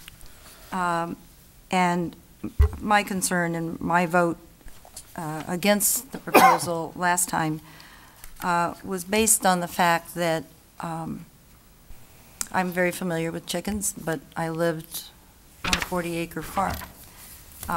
And it was an appropriate place. We had horses and cows and a lot of other animals. I kept thinking of the ups and the downsides. And like a lot of things, it becomes a trend, and then the trend grows old, and the upkeep becomes less than it was initially. And then I thought, what if 50% of our homes decided to have chickens? Would that be the same community environment that we all moved into? And the other thing is that some would be very careful, and I think the petitioners that we've heard from last time and this time, and those who support it, have all the best intentions, and especially for all the health values and all of that. But some of our lots are quite small. Some of our lots are very large. And to start looking at some variances, you'd have to put some kind of parameters in. And how is it for us to decide, is this lot big enough? Are you far enough away? And the predators, we've all seen that fox, and sometimes we have to pick up in our yards an animal that has fallen fate to another animal. And so to add and attract even more, and animals are good. My background's in science and animals. So it's not that. I just think that for such somewhat developed community, not very few lots have that rural feeling, is that I'm trying to think, and I don't want to overthink this, but I look at the health department, and I know we have cut back our staff, but we have a lot of things that we have to go inspect. And would that require an increase in personnel? Because there would have to be maybe a certain amount of inspections of these kinds of additions. And then what would be the next animal, and the next animal after that, and the next animal? If you let chickens in, what about this, and what about that? So I think it's not really a Pandora's box, but I think it's an unlimited amount of potential. And, you know, I would support that we be consistent with our prior vote. And it's not anything against that nice bird called a chicken, who's a wonderful animal that produces food that we all enjoy. But it's not the right environment within our single-family neighborhoods in 50-foot frontages, and we have small lots, big lots, and we have to treat them all the same. And so I would have to vote no as well. Trustee Blackwood. I just have one question for Robin. Robin, what's our position on beehives? They're permitted. They are permitted. You can have honey. You can't have eggs. Okay. Trustee Farwell. But that came up in that prior discussion because there was a beehive in a neighborhood of Arlington Heights that caused quite a nuisance. And a buzz? Quite a buzz. Quite a buzz. There you go. We had to go for it. It was good. I wish I thought of it. But there, you know, the individuals just created the beehive and, you know, populated it and maintained it. And even despite their maintaining it, there was increased number of bee stings in the neighborhood, even though they said it wasn't going to happen. There was one individual, minor individual, that had to then carry around an EpiPen just to, you know, walk outside. And of course he was stung, and of course they had to use the EpiPen. You know, I mean, it was just there. The neighborhood listened to each other, and the gentleman voluntarily, you know, took it down. And you know, there lies a beautiful story about the city of good neighbors. It didn't have to come before a board to get a ruling as to whether or not their neighbors would mind having something like that. And so we never did see it. It might be part of our code, but it might be something we should consider in looking at this in the future, as far as what is a domesticated animal, white mouse or otherwise. Mm-hmm. So I just kind of wanted to highlight that that was an issue in a neighborhood of Arlington Heights just, I think it was 2 summers ago. Any other comments? We have a motion and a second to deny the request from Mr. Scaletta. And any other comments, staff? Roll call or voice vote? Is that yes? Voice vote's fine, I'm sorry, yes. All those in favor signify by saying aye. Aye. Aye. Opposed? Motion carries unanimously. But thank you all that took the time to come and sit through our meeting. But you get to see a meeting. Right. Maybe some of you are here for the first time. And I thank you. Now, we have item B, a variance request by Mary Green. And I don't know if, Mary, you want to address the board and all. You've prepared. You get your 3 minutes or so. I'll use my 3 minutes. Okay. Thanks. My name is Mary Green. I live at 226 South Mitchell Avenue in Arlington Heights. My husband and I have lived in the village for 7 years. We have a 5-year-old son, and like most 5-year-olds, he wants a dog, or a cat, or a hamster. The problem is that he and I are severely allergic to these animals. I don't want him to miss out on the responsibility of keeping a pet, and I'm not too keen on reptiles, which is why I'm asking you to approve my request for pet chickens. This variance is required because the pet I wish to have is not customary. It wouldn't be an issue if I wanted to get a dog, keep it in the backyard, where it would bark at squirrels and poo and pee on the grass, or potentially get out and bite someone. Keeping a few hens in the backyard as pets is very different from living with them on a farm or breeding hundreds or thousands in a commercial poultry operation. As with any pet, they have personalities and preferences. They learn their name and respond when called. They can't play fetch, but they do connect us and our children with nature and our food. Most people who oppose backyard hens have never experienced them. Right now, there are hundreds of households in the greater Chicago area with chickens in the backyard. Cities such as Naperville, Palatine, Evanston, and even in urban Chicago.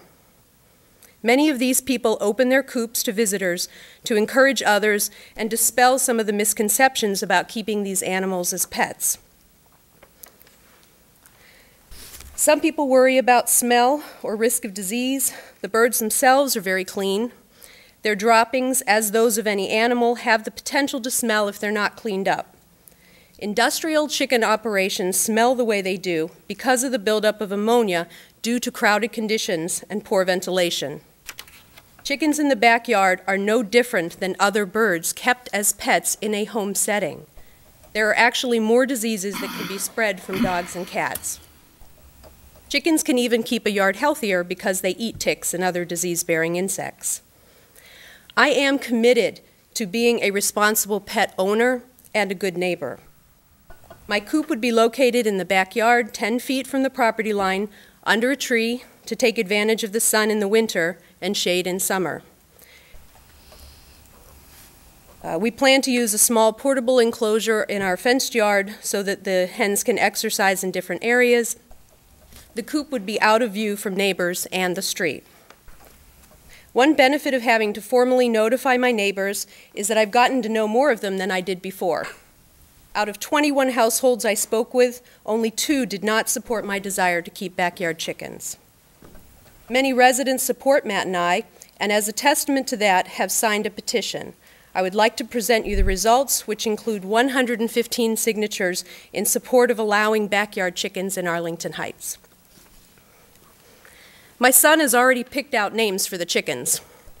One will definitely be Darth Vader, and another might be Yoda or R2-D2.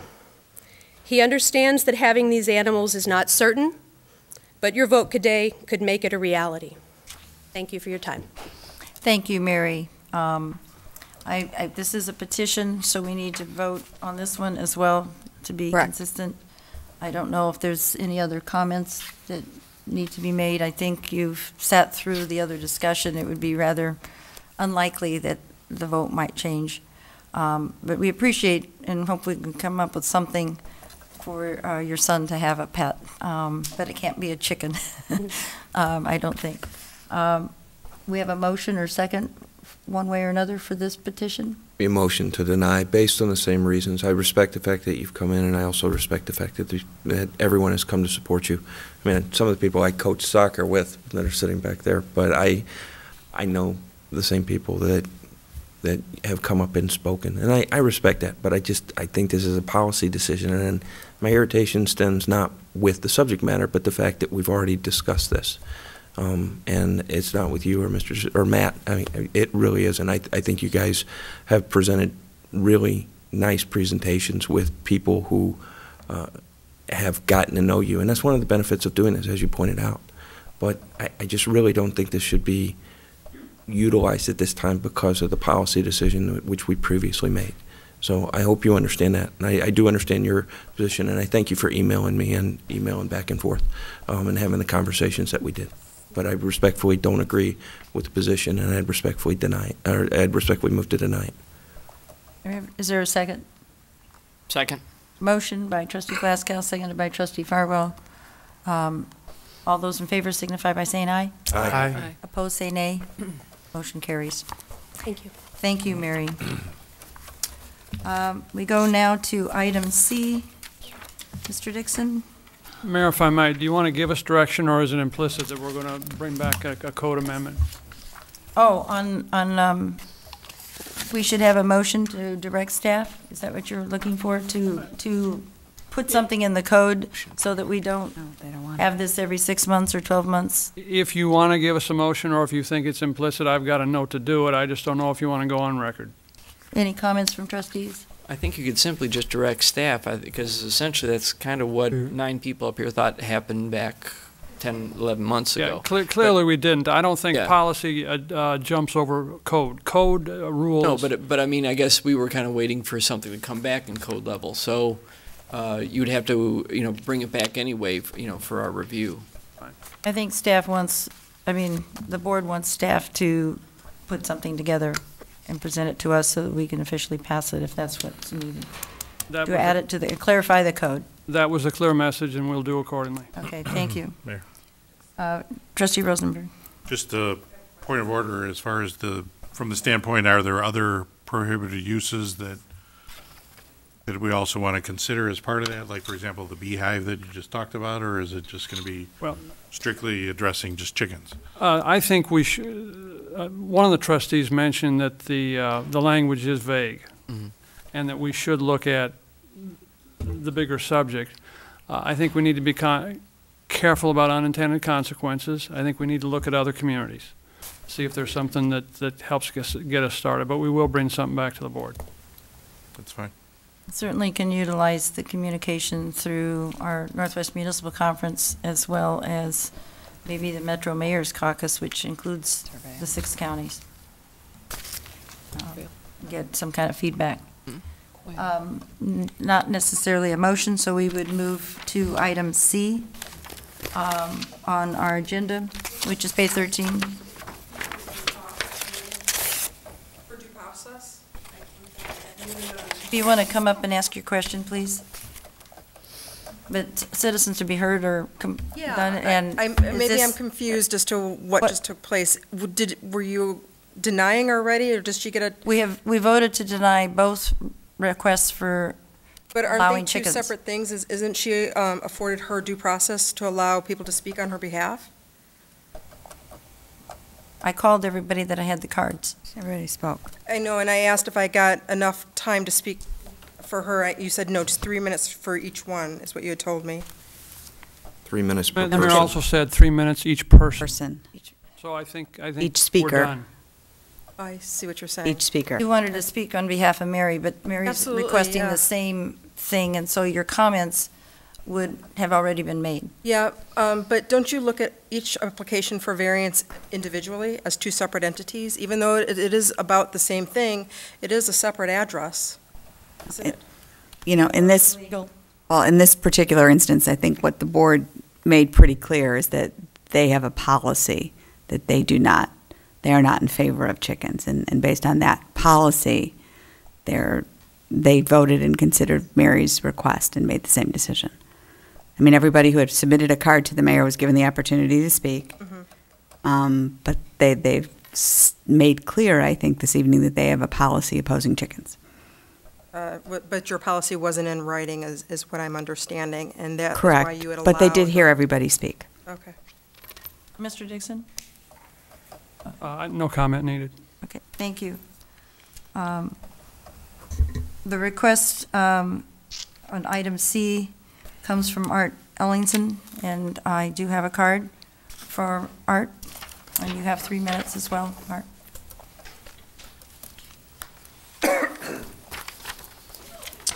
My name is Art Ellingson. My address is Post Office Box 2, Arlington Heights. I don't give a street address because I have a stalker. Several weeks ago, we had and my voice is gone because I have a cold, so forgive me if I can take a little while longer to say this. A week ago, yesterday, we had a hearing about a petition that was presented before the board to put up for a vote the question of whether we wanted term limits in Arlington Heights, similar to the term limits we have for president, similar to the term limits we have for other offices that people have been talking about but not doing anything about for years. And we had a petition that was something that I had signed, something that I thought was clear, but there were several technical defects in this petition. So I thought, since the petition had been rejected because of technical defects, I thought the simplest way to solve the problem is to have the board ask the village trustees to put this matter on the ballot and let the people simply decide. I've given a written rough draft proposal of what a ordinance might look like, suggesting to all that I was not trying to put it into the proper legalese. I was just giving it a rough draft and suggested that we put this on the ballot so people can vote on it. So that's my proposal. And I'm not sure completely that I've thought out all the ramifications of it, but I do know that if the people are given the opportunity, let them decide. So that's my request for you this evening. Thank you. Thank you. Any comments from staff at this point? Trustees? Trustee Glasgow. Thank you, Madam Mayor. I've looked over everything that's been given to me with regard to the term limits petition. I've read the petition that was presented to me in the packet, as well as articles on the matter that were submitted in the paper, and that this was submitted to the electoral board and subsequently found to be legally insufficient to go on the ballot for a multitude of issues. As the petitioner stated, some have stated the issue of putting the petition on the ballot is a matter of respect for the voters, as what the Daily Herald had indicated, and some have asserted that it died on a technicality. I don't think I've spoken to one person who doesn't agree if the voters want this, it should be on the ballot. And even the Herald, in its opinion on Sunday, called for the board to put this on the ballot, making the analogy if the petitioners were without the help to draft the request by government agents employed by the village, many petitioners would not get decks built or garage additions put on. I sat on the Zoning Board of Appeals for many years, and there were times when we did help the petitioner correct minor flaws in their petitions. I heard a multitude of garage additions and decks, as well as height variations. But we're not talking about a minor flaw of a room addition or a backyard deck. We're talking about ideology of the governed and a fundamental change to the governmental system that will affect us for generations to come. The petition as presented to the signatories was not denied on a technicality. It was poorly drafted and subject to multiple interpretations. I am a trained lawyer, and I cannot discern from what the intent of the petition is or what its ultimate effect would be if passed in its present form, something that the petitioner has even acknowledged. I realize that there have been many of those who will come forward and say this is what they intended, but going back to the issue of respect for the voters, I don't know what the intent of the individuals who signed this petition was. Mr. Neck presents an important question, but unfortunately, he never took the time to confer with either government officials or counsel of his own choosing before embarking on this venture. The only way I'd know what each and every one of these people meant or inferred when they signed this petition is for them to come in and testify or make a statement to that effect, something that's prohibitive based on the time constraints of the law.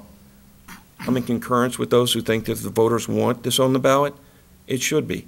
People should have the right to change or alter their form of government they live under.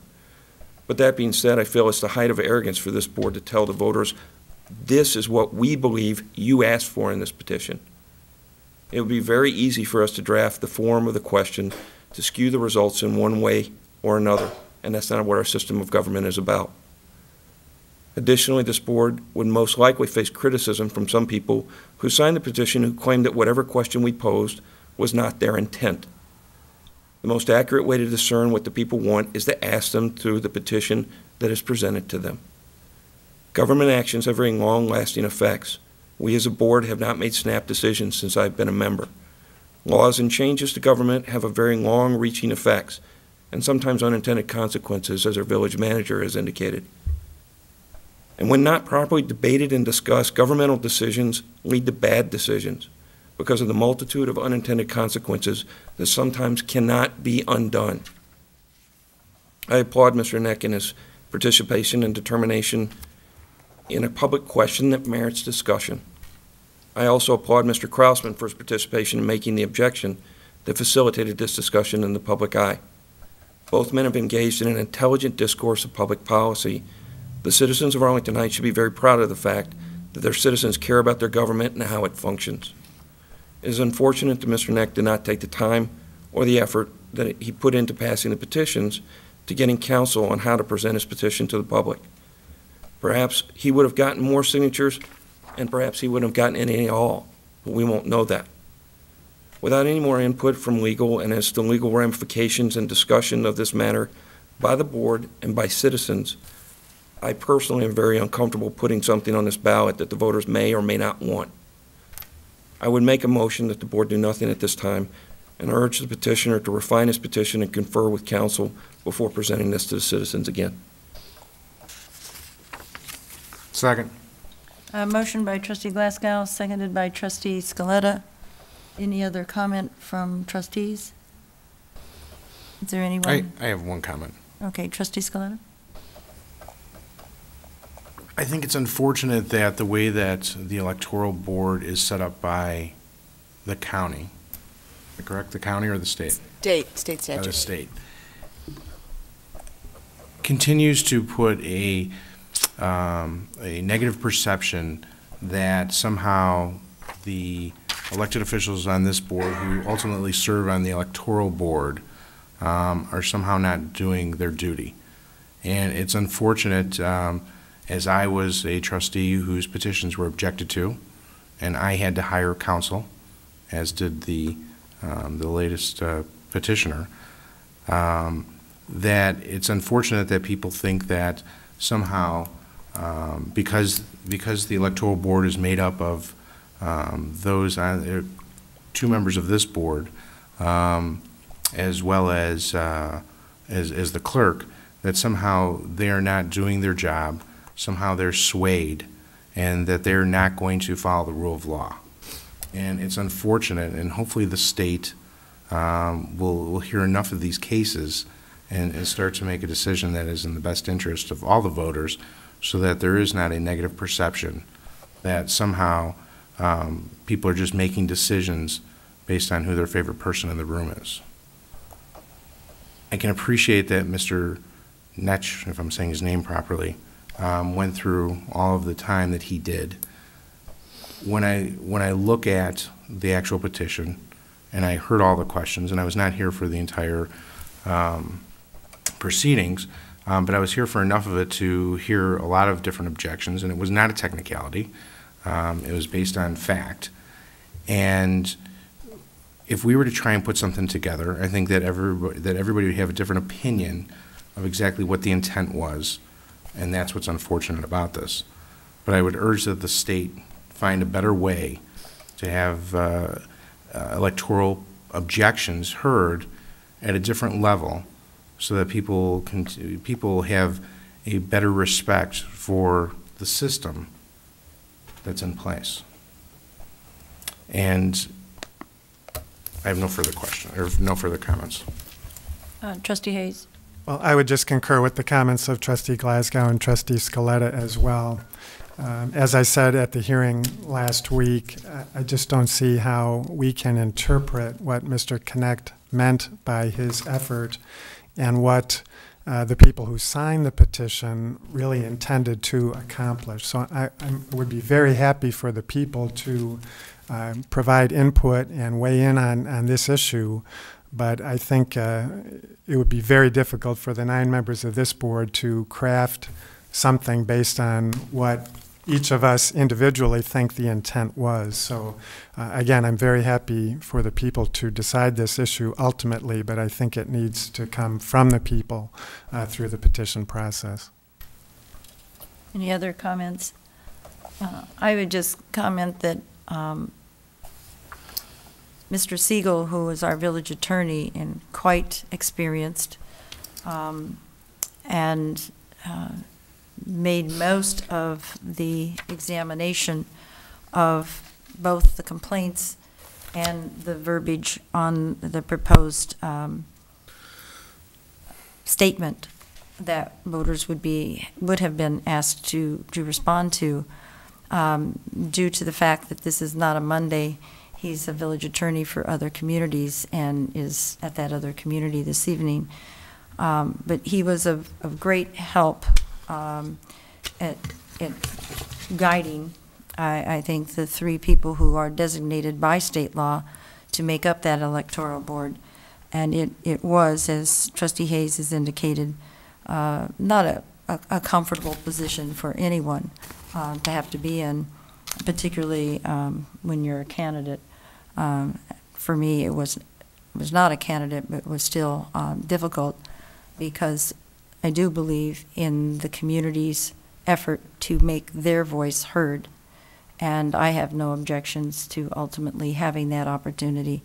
But hopefully it will be worded correctly so people know exactly what they are voting for or against, and that they understand all sides of the stories, and before they would have to cast a vote. And I don't know that that was part of the verbiage on the initial proposal, that there was multiple questions. It wasn't even a question, it was a statement. But there were 3 items, and they were all found lacking in their clarity that was necessary by state law, and other cases that went all the way to the Supreme Court supported the decision that was made.